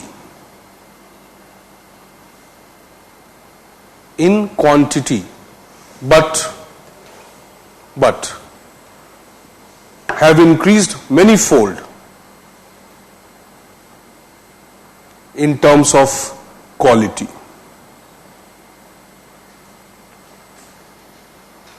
You see today, now 1950s administration in India would not have been that equipped to deal with Naxalism, terrorism, disasters, economic crisis, scandals, crimes, white collar crimes, money laundering. They would not be suitable to that. But today we are dealing with all of them. So what does it mean? Have we trained them or they have transformed themselves? But they have learned it over the process. So the public administration or administration which was there in 1950 India is not the same administration which is there today. Functions have slowly changed, altered. Earlier it was doing more work but no experience. Why? Nature of work similar. Today it is doing less work but highly diverse in nature. Much more experienced public administration, much more trained to deal with the exigencies or emergencies. Okay, once you face tsunami, then you know the next time what you need to do. Okay, at least to protect your lives. Okay, so it is kind of adaptation. So administration has undergone changes functionally, structurally, in all the manner, and also behaviorally. So today when we say, okay, this concept that administration can change and it should change, okay, it comes from the word adaptation. We have used just now adaptation. Okay, but adaptation, can this duster adapt itself? No. But the person behind the duster can adapt himself. So adaptation means what? The human beings. The behavior we are talking about. Okay. So public administration is a behavior. The moment you are saying PubAd is behavior, the study of people in the organization, okay, adaptation becomes very crucial. Or to adapt we need to study them. Okay. Adaptation from what? The changes. Okay. So there is a concept known as, okay, you just first understand this term.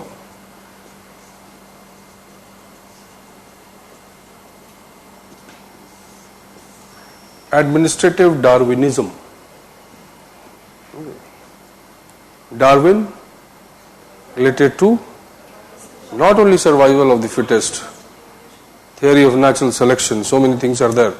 Okay, so Darwin is related to obviously the adaptation. Adapt or die. So administrative Darwinism is a concept which says that yes, it is possible for the administration or administration has to undergo several changes and they adapt. They adapt why? Because they have to survive. So he said neoliberal, market comes, individuals become powerful, but still state is doing certain functions. It has modified itself. Okay, police, so we are filing EFIR, let's say today. ICT, e-governance, so many things have come. What is the state doing? It is also modifying itself. So it is not a traditional administration anymore. It is itself a kind of evolving administration. So administrative Darwinism says that okay, adaptation is possible and the system must adapt, it is capable of changing. Okay. If I take only this view of the public administration, neither change is required nor it is capable of changing because it is not able to learn anything new. As the functions change, exposure, interaction, needs change, okay, its capability to adapt increases. If I leave you in the jungle, then your ability will increase obviously, not decrease. Are you getting this point? So administrative Darwinism is the concept which says that administrations evolve, they are capable of evolving, Only thing required is what? That we must transform the humans, the individuals within the organization. Now you write. Public administration as behavior. PubAd as behavior. Okay. It studies the nature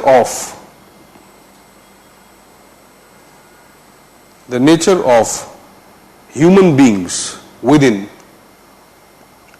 the administration.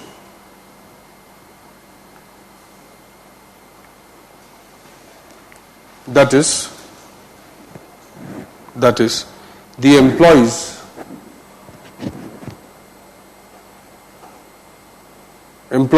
in the organization.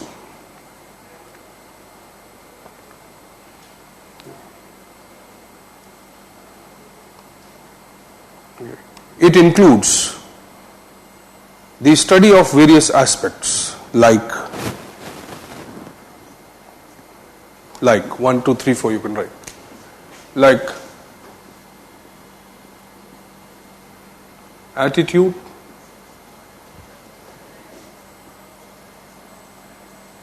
emotions, psychology,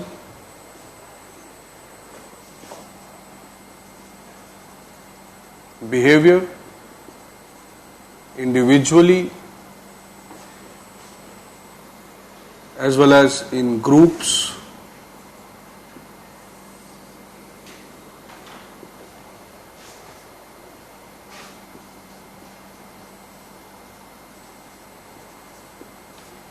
mentality,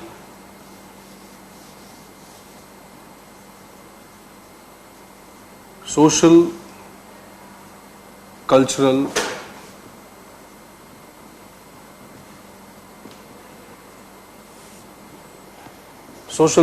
inclinations, etc. It is not only restricted to the study of just his behavior within the organization. It may study various things. From where you belong. Okay, let's say I'll give you a very simple example. Now, Indian bureaucracy or Indian administration. Okay. Let's see how this helps us. Indian administration, for example.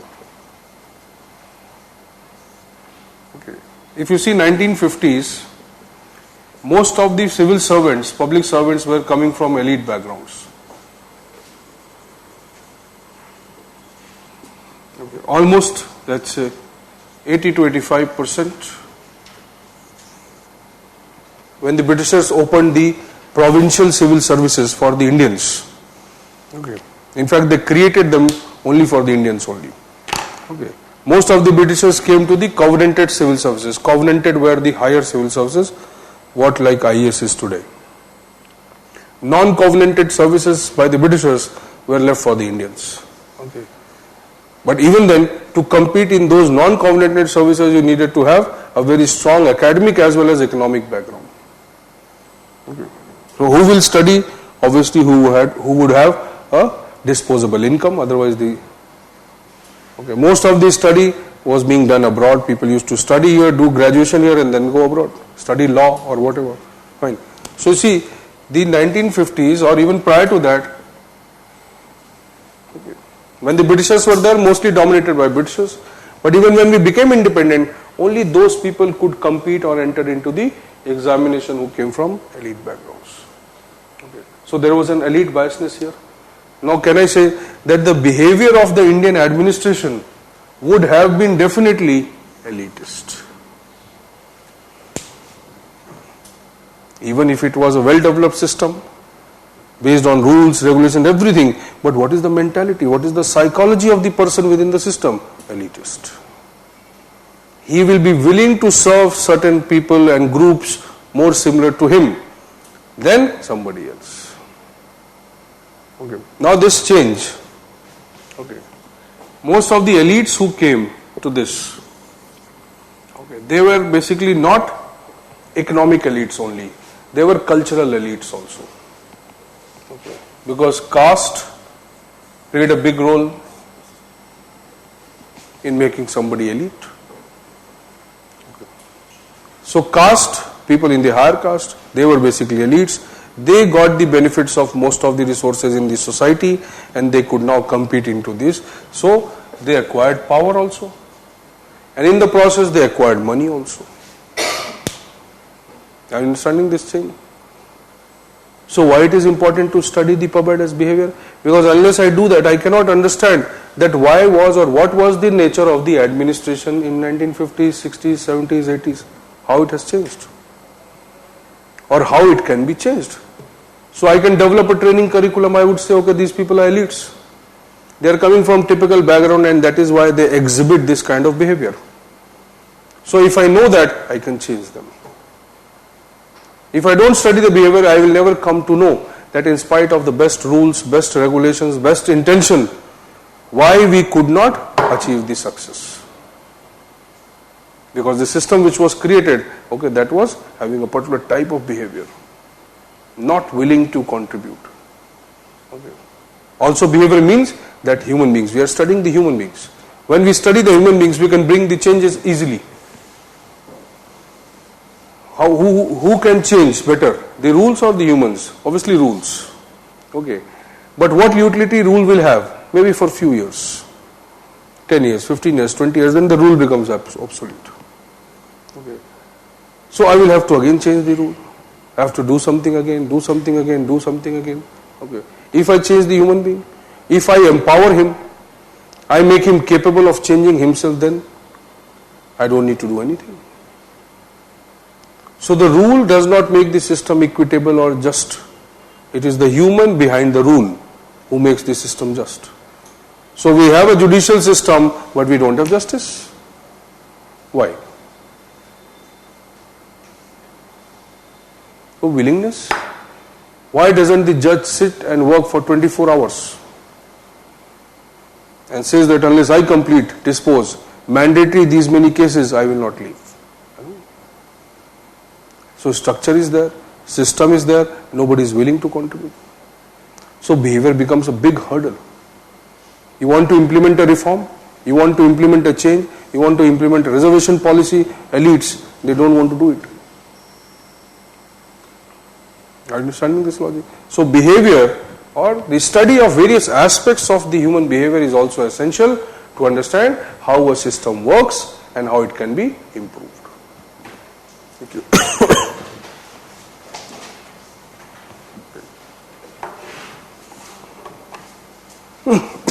Sorry. The study of human behavior helps us to easily adapt. The study of human behavior helps us to easily adapt to changing situations.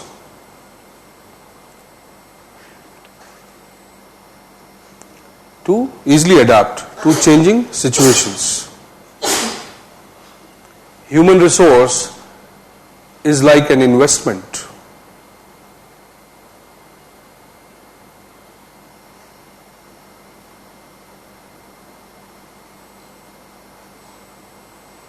Okay, if we change a structure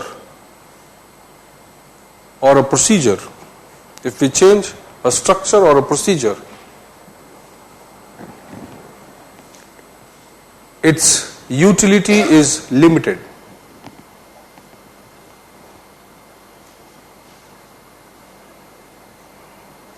Utility is limited, but if we invest in human resource,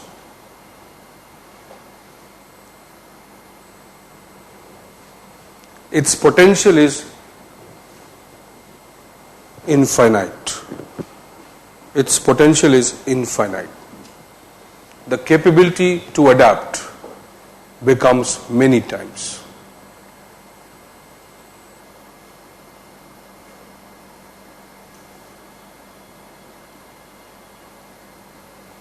Modern, just one line you write, modern organizations are human-centric organizations. Modern organizations are human-centric organizations. human centric. Okay. Earlier the structure was so important. Today now the behavior is more important. Today the study of behavior, to the improvement in the human behavior, we are more focused on that. That okay, we are not much concerned with the structure. If the people are willing, motivated enough, okay, they themselves will follow certain things. No need to impose it. So we are talking about what? What kind of organizations or public administration as an organization, what kind of organization it is? It is a artificial organization. Okay. So artificial organizations, just like the natural beings, okay, or they don't behave like the natural beings. Artificial organizations are what? Natural organizations are like family. Family has a cycle. Okay. Artificial organizations like administration, do they have a cycle? Yeah, they have a cycle. Okay. But it is deliberately created. That is known as administrative reform. So whenever we are viewing public administration as organization or as a structure, okay, what does it mean? That inherent to the understanding of PubAD as organization is the concept of reform also. Okay, whenever we will change, we need to reform it. So administrative reforms become very crucial in the developing countries like India. Let us say you say PubAD is now this structure. Okay. The environment is so complex and dynamic that after 10 years you don't need that structure. Okay. Otherwise people will revolt. So you change that structure. So administrative reforms are very crucial to understand PubAD as organization. But we'll study it later. It's quite late in your syllabus. Administrative reforms, role of reforms, how functions will change. Now reform can be done at all the levels, the structure, the function and the behavior. We can change the human beings also, modify them, train them, amend them. We can change the rules, regulation, procedure. We can also modify the structure. Let us say government takes away the function from the public sector and says now from tomorrow it is the private sector which will do it. You are not capable of giving the passport, give it to TCS. So the entire structure of the passport seva is with the TCS now. Okay. So obviously the function can also be reformed, the structure can also be reformed and the behavior can be. Fine. Now this much is understood, it's okay. So apart from PubAD as organization and these so many things are there. Okay. There are certain other things in Unit 1 which you need to understand before we actually start. Okay. So we know what is an organization, we know the structure, function, behavior. Okay. Now let us come to the other terms. Okay. Public administration, new perspectives you write, give a heading, new perspectives in PubAD.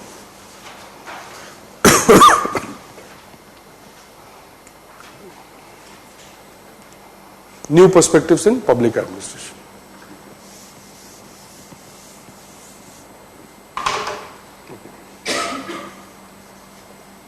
Public administration as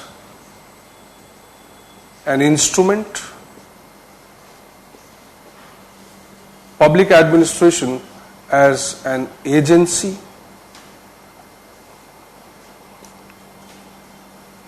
public administration as an institution.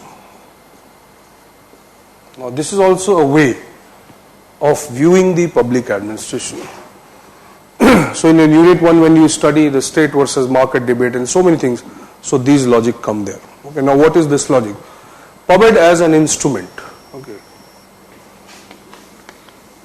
Let us simplify it. So we have a political system. Okay. Or let us say it is the government. And this government is linked to the administration in some or the other form, let us say. There is a bigger system, there is a smaller system. Okay. Now what is the role? Let us say here there is somebody known as secretary. Then this minister or deputy minister starts from here. So the role of the political system and the function is different from the administration. Do you agree? Even though they are working for the same thing. Okay, but they have divided their functions and their power, jurisdiction, everything is changed. They are known as the political executives. Okay, they are political executives, also non-permanent. Why we are saying non-permanent? Because they have to, every 5 years or 4 years, whatever the case may be, okay, they have to be elected and they have to come there. But there will always be a political executive. Is it agreeable or not? There may be different types of political executive, but there will always be a political executive. Have you read the Constitution little bit? Not the Constitution, we started polity. Okay. So there is a term, there shall be the President of India or a President of India. Article 52. So what does it mean? That there will always be, the President's post cannot be vacant. It cannot be vacant, but yeah, Vice President will become President. But there will be definitely somebody as the President. Okay. You cannot keep like Bharat, putting the Ram slippers. Okay. So that is not possible here. So somebody has to be an occupant. So they are non-permanent in the sense that okay, they have to be elected, and this system is obviously an elective system. Okay. This system, we may say that it comprises of permanent executives. Why permanent executives? Obviously, they are not the executives. Okay.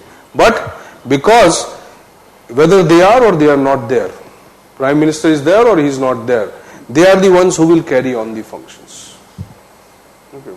So they do not share power with them. So don't be confused that okay, this is the executive which has entire power.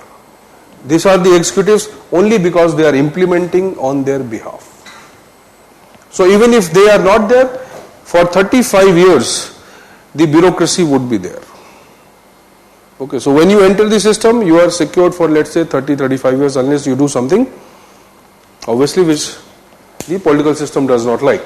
Okay, till that time, you are enjoying that security. So you are permanent in nature, even though you are not parallel to this. Okay, you are only working under this. Okay, this is basically a selected system. Okay, officials. Okay. So these people are basically appointed or recruited through a method.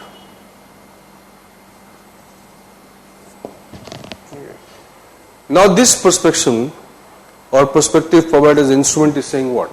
That administration in a political system is what is the function? It is merely doing what is decided by the political system. Now imagine that you are an IS officer and you are secretary. Now you cannot decide that sir, or you cannot go and tell the minister that this is what I have felt today, this is what we have decided today, all the secretaries, now you must do it. Impossible. That means what? What is to be done? Who will decide? The political system. That is known as the decisions of the political systems which are binding on the administration.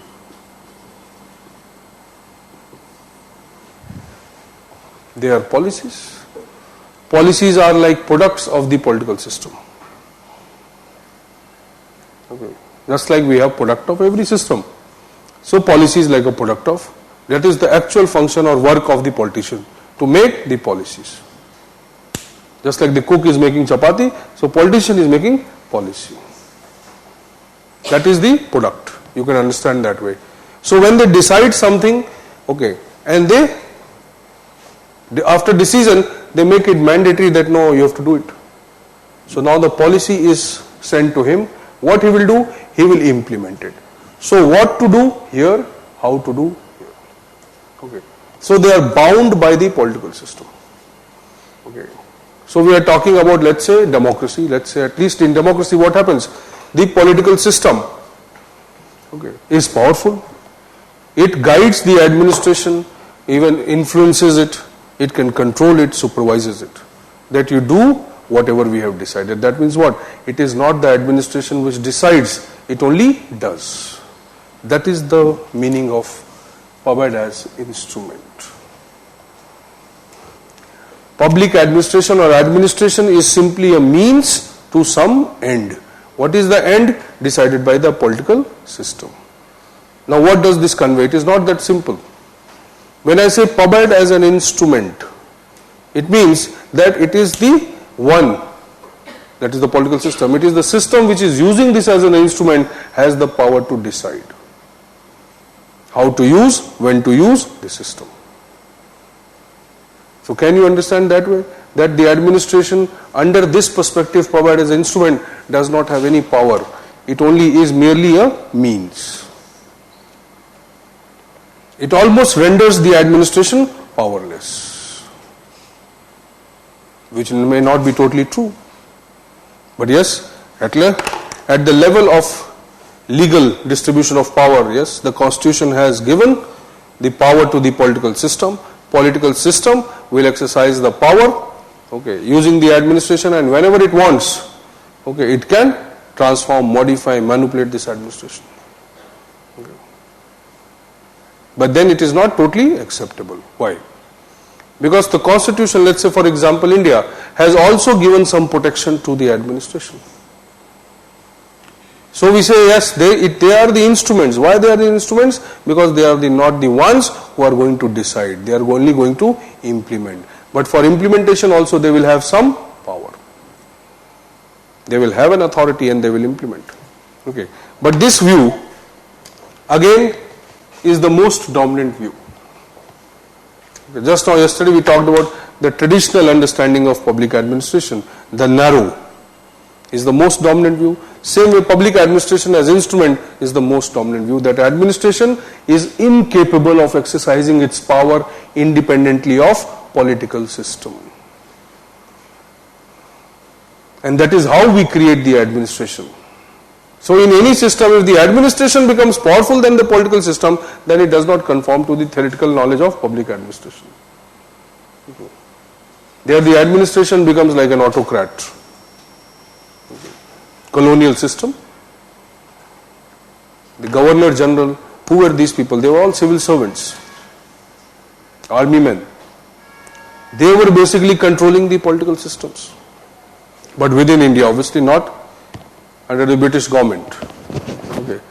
So we are concerned with that logic, that yes, administration, even though it may have power, it does not have the independence or the capability to independently act of the political system. That means what? The public control, the citizens' control will always be there on public administration. And it will act as we decide. But is it happening now? Is it happening this way? Can you tell the police officer, the SHO in the police station, that you are my instrument and I will use it the way I want? Even if I say, okay, legally I will use you the way the law has prescribed, you must work for me. Can you say it? You cannot say it. Why? A lack of ethical standards. You don't know how he is going to behave, you have not studied his behavior. Okay. So the logic is what? That when you say PubAd as an instrument, it is more theoretical than real. But this is how the entire knowledge in public administration we have designed. That administration is a system used by the political system or the state to deliver or achieve its certain ends. As simple as that. That is how we define administration or public administration. The system used by the government to achieve some predefined ends. Who is the government? The political system. Okay, right. Public administration as an instrument.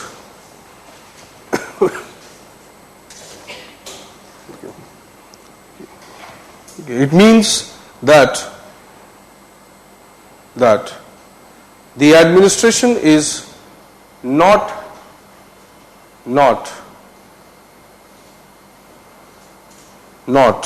an independent system. It is not an independent system. It works under the control and guidance. It works under the control and guidance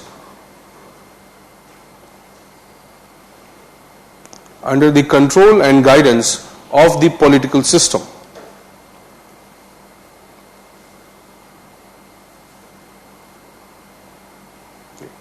Okay. In fact, it does not have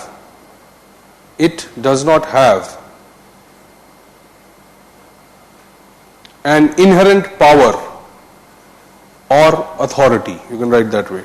Inherent power / authority of its own. Inherent power / authority of its own. It derives its power from the political system.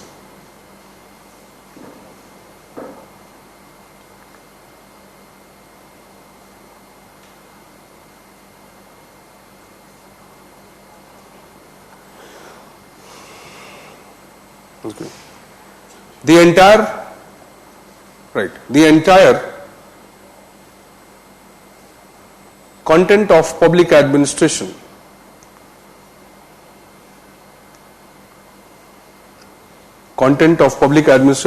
derives from this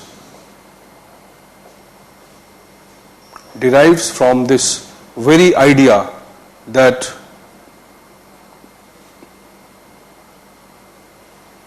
independent existence of administration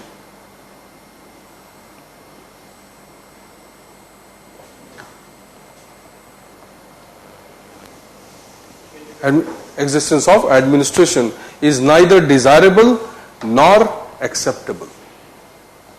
Independent existence of administration is neither desirable nor acceptable.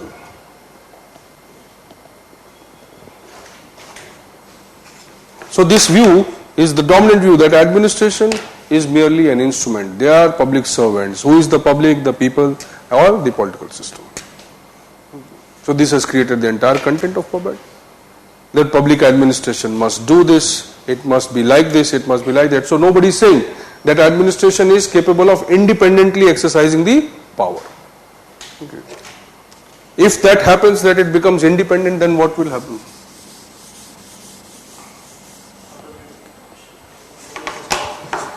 You want to enter the civil services, you have some public service motive today. Okay. But inherent in that public service there is individual interest also. Right, to have some employment, you want to join a public service, you want some security in life, you might have so many other ends to achieve. Right. When you enter the system, that means you are carrying your own interests. Okay. Politician is also coming with the interest. But the logic is, his pursuit of that interest is not as organized as yours. You are getting so many benefits. If you enter the system, you might serve the people, but along with that you are getting various privileges. Much more safer and securer method of serving the public interest. Is it or not? What is his method? His method is very erratic, anarchic, unpredictable. Anything can happen. Okay. Like Lalu, in the end. Okay. Or something like that. So what will ultimately what do you want? Obviously you want to be safe. So there is some individual interest. When we are saying that a system which is not elected but selected, which is recruited, okay, which is an official kind of system, and there is a purpose or there is an intention of a service, okay, but it is also a professional system, means people are coming there having a defined remuneration, a salary, okay, they have some defined scope of work, they do it and they go back. So the political system or the politicians are not considered to be professionals. They are considered to be coming with the intention of public service. They are considered like social workers. Okay. Politicians are not professional. Politics is not a profession in that sense. Are you getting? Politics may be more like a social service, a vocation, not a profession. But administration is a profession. So we have to distinguish that, okay, if tomorrow these people become powerful, They are coming with their some of their own interest also. Okay, it is very difficult to remove them. Okay, their wages, salary, privileges are fixed. They have some other protection also. And tomorrow, if they don't want to work for us, then what is the way out? We cannot control them. At least if they don't do it, we can remove them in the next elections. So the direct citizen control over the administration is not there. And that is why we don't say that the power belongs or there should be any system designed where the administration exercises the power. It can exercise the power only how much is allotted by the political system. So when the citizens will allow, then you exercise the power. Okay, that is why we have the mechanism of lawmaking, statutory obligation, legal jurisdictions, this. Okay. Are you understanding this logic? So the dominant approach or view is that PUBAD is an instrument. Okay, but what is happening of late now, you see. The transformation of PUBAD from instrument to institution, or from instrument to institution. Now this meaning is something else. When we mean institution, we are saying that public administration has emerged so powerful, it has become so capable that it is exercising power parallelly to the political system. Okay. Now legally it is not possible. Constitutionally it is not possible, but it is a phrase, okay, which is indicating only a symbolic change. In reality, obviously the constitution or the law will not say that public administration must exercise all the power. Not possible.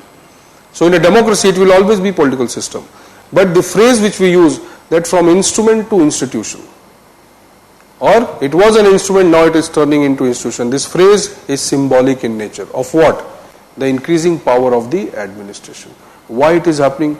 Because administrators are coming closer to politicians. Politicians and administrators are forming a kind of nexus. They are fulfilling each other's interests. Okay. They have developed a kind of stake for power, stake for money, stake for so many things. So they are what? Collaborating together now. In the process, what is happening? The administration is becoming powerful.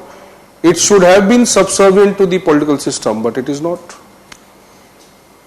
It is loyal to the politician, not to the political system. If somebody says, yes, I am loyal to the government, but whom you are loyal to? I am loyal to the Modi. That's it. Now Modi is not the government.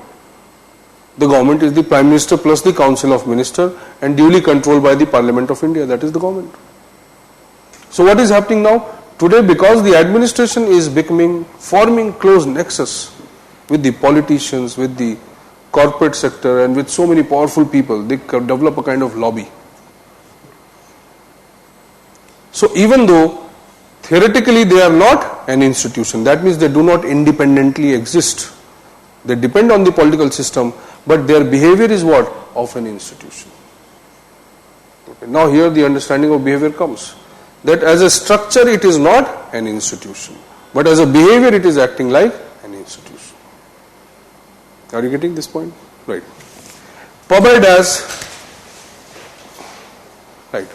as institution perspective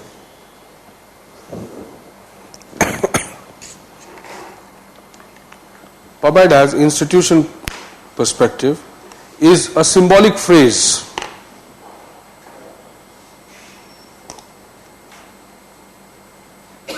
for indicating the growing power of the administration. Indicating the growing power of the administration.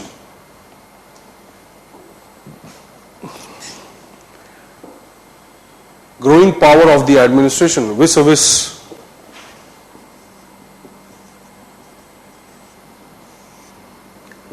the political system.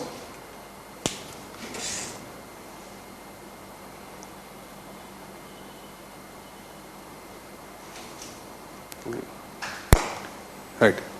In fact, under the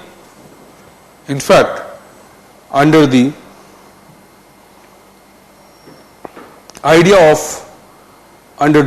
of citizen sovereignty, under the idea of citizen sovereignty, That means citizens are supreme.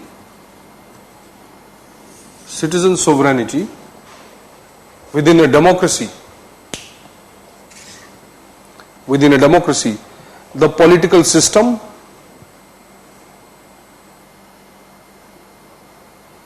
as well as the administration must,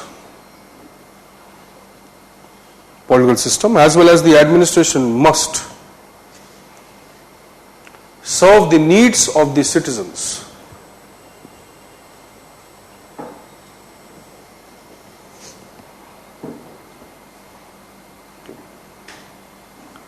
But in reality, it is the other way. The government and administration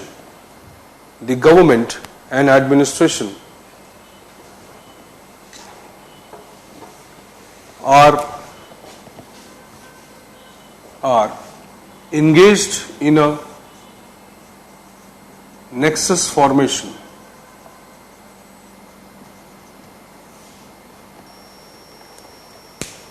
Nexus formation, that is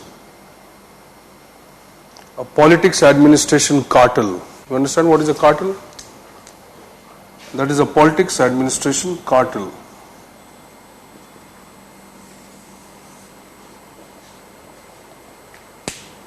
Politics administration cartel,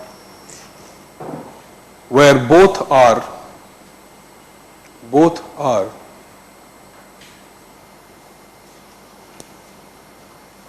fulfilling their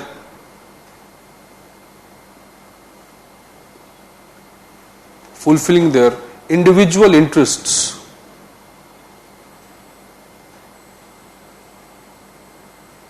mutually. तुम मुझे मदद करो, मैं तुम्हें मदद करता हूं.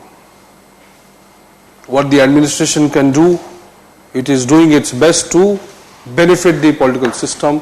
What the politician can do, the patronage and so many things. Okay. So you see, the net power of the administration increases. Even though we say legally its power may not increase. So cartel formation is what? That the Neta will say to the corporate, see, I have told my secretary, you can go to him. Whatever tender you have submitted, it is quite correct, it is fine, and our policy is basically in your favor, you must go there. He will go, he will say, okay. He said, no, I have submitted everything to the politician. Okay.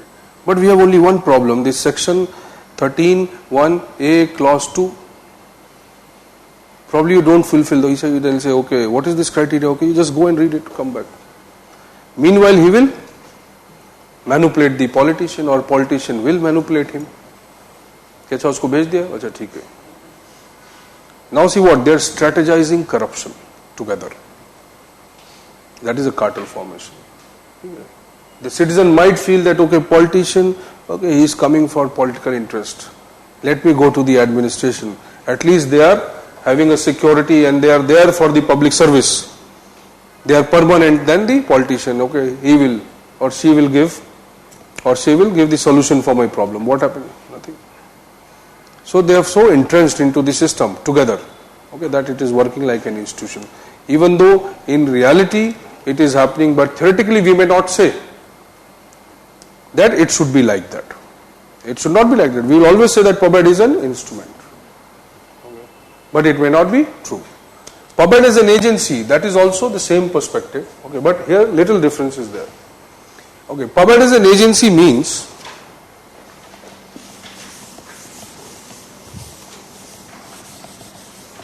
now see, very subtle difference between these two.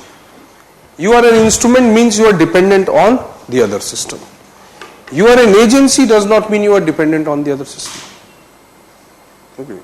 Who are agents? Agents are relatively free. Okay. So the agency or PubEd as agency means, okay, there is a theory known as the principal agent. Many theories in Unit 1 which will come across are based on this logic. Okay, there is a logic principal agent. Principal agent, let us imagine you have a gardener, a mali, and you are going out for a week. Okay, and you tell him that, okay, every day you must come to this house, clean my garden, I'll pay you 100 rupees per day. Okay, so for 7 days I'm out, I'll pay you 700 rupees. You come and do it. Okay. You come on the 7th day, okay, and you find your garden is quite prim and proper, clean. Okay, you're happy and you pay him 750 rupees. The moment you are doing it, your neighbor sees it. And he says, oh, why you are paying him money? He said, isne itna badhiya, he has done everything what I told him. And he has done much better than what I told him, and so I'm giving him 50 rupees extra, additional benefit. Now the neighbor says that, no, why you are paying him? This person has come only today. He was not coming every day. He just came today morning, okay, put a little more effort and cleaned your garden. Now how will you know? You are the owner, but you don't have the knowledge. Because the principal is, or he may own a particular thing, but he may not be managing it. Okay, like citizens. We own the government, but we don't manage it. When we don't do it, we don't know it. So maybe the gardener knows more than me, or my manager knows more than me, my peon knows more than me. If he does not give me an information, and tomorrow a student comes here and starts shouting, and I don't know what is the context of it. So obviously he can do it very easily, because I may not be knowing that information unless he gives it to me. Are you getting this point? So the agent who is doing, he becomes in the process more informative, more powerful. Why? Because he knows. Even though I own, I don't know, because I don't do it. My driver would be knowing much more about the car. You can read all the auto magazines, but he will be knowing more than you. Why? Because he is doing it. So the principal agent model, it is saying that administration is like an agent. Let's say government is the principal, and government is also not the principal. Government is our agent and we are the citizens. So we are the principal, we are the owners, they are the agents, and administration is also a kind of agent only, working on their behalf. These are main agent, okay, and they are sub-agents, for example, okay, working on their behalf. So we say that, okay, we are principals, they are agents. But now what this perspective is saying, that always the agent will be more informed than the principal. As the agent keeps doing things, more complicated things, the agent's net knowledge increases. And as everything has to come through this agent, everything will come through him. Okay. What will happen? Whatever selective information he wants to keep, he can keep. Whatever he wants to convey me, he can convey me. So if he does not convey me the entire information, okay, I may be fooled. I may be incapable of making correct decisions. How will I find out that he has not given me the entire information? That is also very difficult, because I don't know what is happening. Are you getting this? So as they are technically qualified, he is making the IT policy, implementing the income tax policy or the information technology policy. Every day now they are doing it. They know the nitty and gritty. And this is the brief overview of the law. You just kindly look at it. Okay, I have done all the technical detailing. You pass it. The moment it is implemented, then you come to know this was what I never wanted. It has happened now. But that is then it is too late. You may lose the election. Something may happen to you, whatever. So, PABAT's agency perspective is saying that yes, public administration is like an agent. But this agent is quite powerful. So the idea where we say it is an instrument, that it is dependent on us, whatever we want we can do, the public administration as agency approach or agency perspective says that it is not easy to control the administration. Why? Because they are so informed. When they are more informed than us, when they have more control over the information, knowledge and everything, data, everything that they have, it becomes very difficult for us to control them. Have you understood this much? Okay, this is known as the principal and the agent. As agent becomes more and more informed over the time, so there is an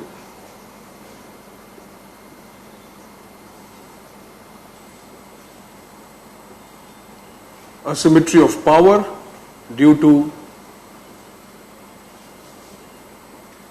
asymmetry of information. Who is more powerful? Who is more informed? Who knows more? So let's say you're manager, you are owner of a company, but your CEO is doing everything.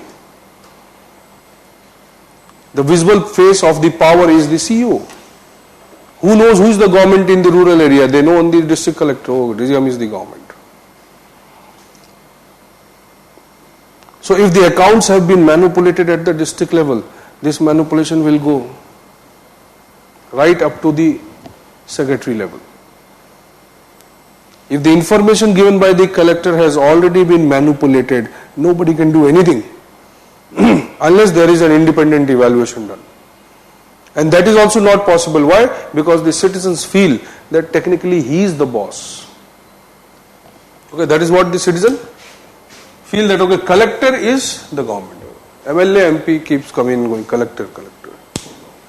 Okay, so this is very important. It is a dominant perspective, a new idea where number of theories, not new, I would say 1970s, 1960s, 80s, it became very dominant as an idea that public administration is an agency. But what kind of agency? Not necessarily a dependent agency. It is becoming more powerful. So agency perspective brings the understanding of the conflict which may be there between the political system and administrative system. Okay. RTI. Why that RTI as a law has been brought? Because of this. You are doing things and you know it, but we should also know it. If we know it, then probably you will be scared. Otherwise you are very powerful. Do you ever come to know what kind of schemes have come? Modi has talked about all these schemes. Okay. Unless we teach it, we would have never known what are the specifics of a scheme. Otherwise we only use it for teaching, nothing else. Nobody knows how to get the tender of that petrol pump. Nobody knows how to get tender under the, what is that, Skill India program or something else. How to do it? Even if you know how to do it, there are so many complications. Okay.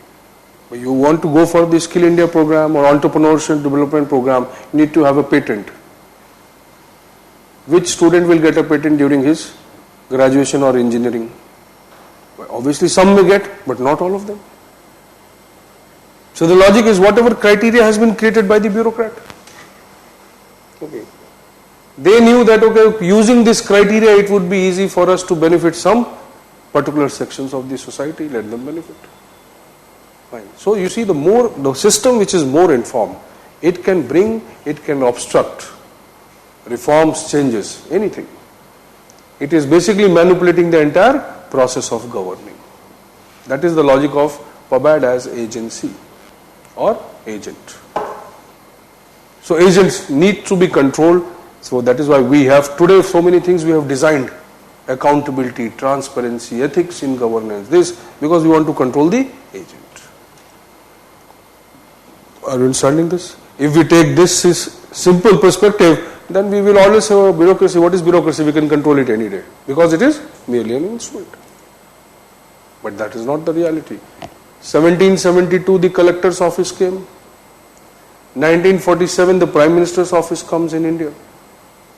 So you can imagine who is more experienced, the collector's office or the Prime Minister's office? Obviously the collector's office. Okay. So almost 200 years of experience more than the political system, the administrative system has. Have you understood this much? Okay. Write one question.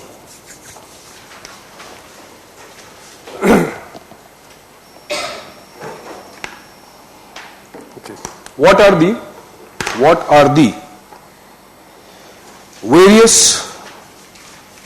the various perspectives to the study of public administration?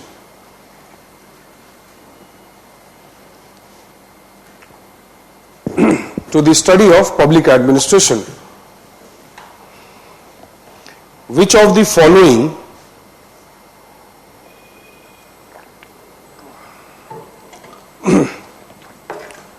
following would be more suitable sorry which of the following would be more suitable to understand the role of administration in developing societies? Now this requires little imagination. Okay. The developing societies. Understand the role of administration in developing societies. So this may require little imagination because we have discussed the context of democracy. Okay. So which of the following which we have talked will be more beneficial? There is not a quantitative answer to this. Okay, you cannot say this is better, that is better. But which one you say would be better, you have to give some logic behind that. Okay. Obviously some may not be better, the others may be much better to understand the status or the role of public administration. So developing society means what kind of society? Which is not developed. Developing means what? No, in simple terms, what is developing? See, economic backwardness may be there. Okay, infrastructure may be missing. Per capita income may not be there. Industrial development may be slow. This is a developing society. Okay, culturally it may be very prosperous. So we have Ramdev. What do we need else? Okay, entire cultural heritage we have in the form of Patanjali. You require anything else? You don't require. But economically we are not prosperous. Or if we are prosperous, there are numerous disparities. So when we are saying developing, the developing comes with specific kind of problems. Are you getting? Not necessarily India, but in general developing. Develop means that okay, some of the basic economic problems have already been solved. So use that logic to write it. Fine. So Word limit. Abhi, don't put word limit on you. Okay, be a free bird, write it. नहीं, approach थोड़ा सा और defined होता है. Approach gives the framework to the perspective. Okay, approach is more rarer to the theory, concept. नहीं, कैसे आएगा? नहीं आएगा. Political system does not constitute judiciary. If you read Article 13 or 12, theoretically also it should not come. Okay, because judiciary is also an appointed or selected system. Okay. So it is not it is an official system. Okay. Because of the nature of the function it is performing, it is more powerful. Okay, but it is not a political system. That is the debate, no? That in India or in anywhere else where the judiciary not being a representative body, why it is powerful? और उसमें justice judiciary नहीं है. नहीं वो international law definition है, ऊपर लिखा भी तो था ना. इसीलिए आर्टिकल 12 में जो डेफिनेशन है that is for the fundamental right. State will include the judiciary. You cannot deny that. When you study Article 12, first you read what is the background written. That the purpose of this definition of the state is for only the fundamental right. Part 3. Then you will go to Article 51. Okay. ठीक है, और 36 DPSP start होगा. So there also the definition of the state is similar to the definition of Article 12. But it is for the purpose of Part 4. Okay, so that is not a definition. International law definition means that universally how do we recognize a legal entity like a state. That's simple. Any other doubt?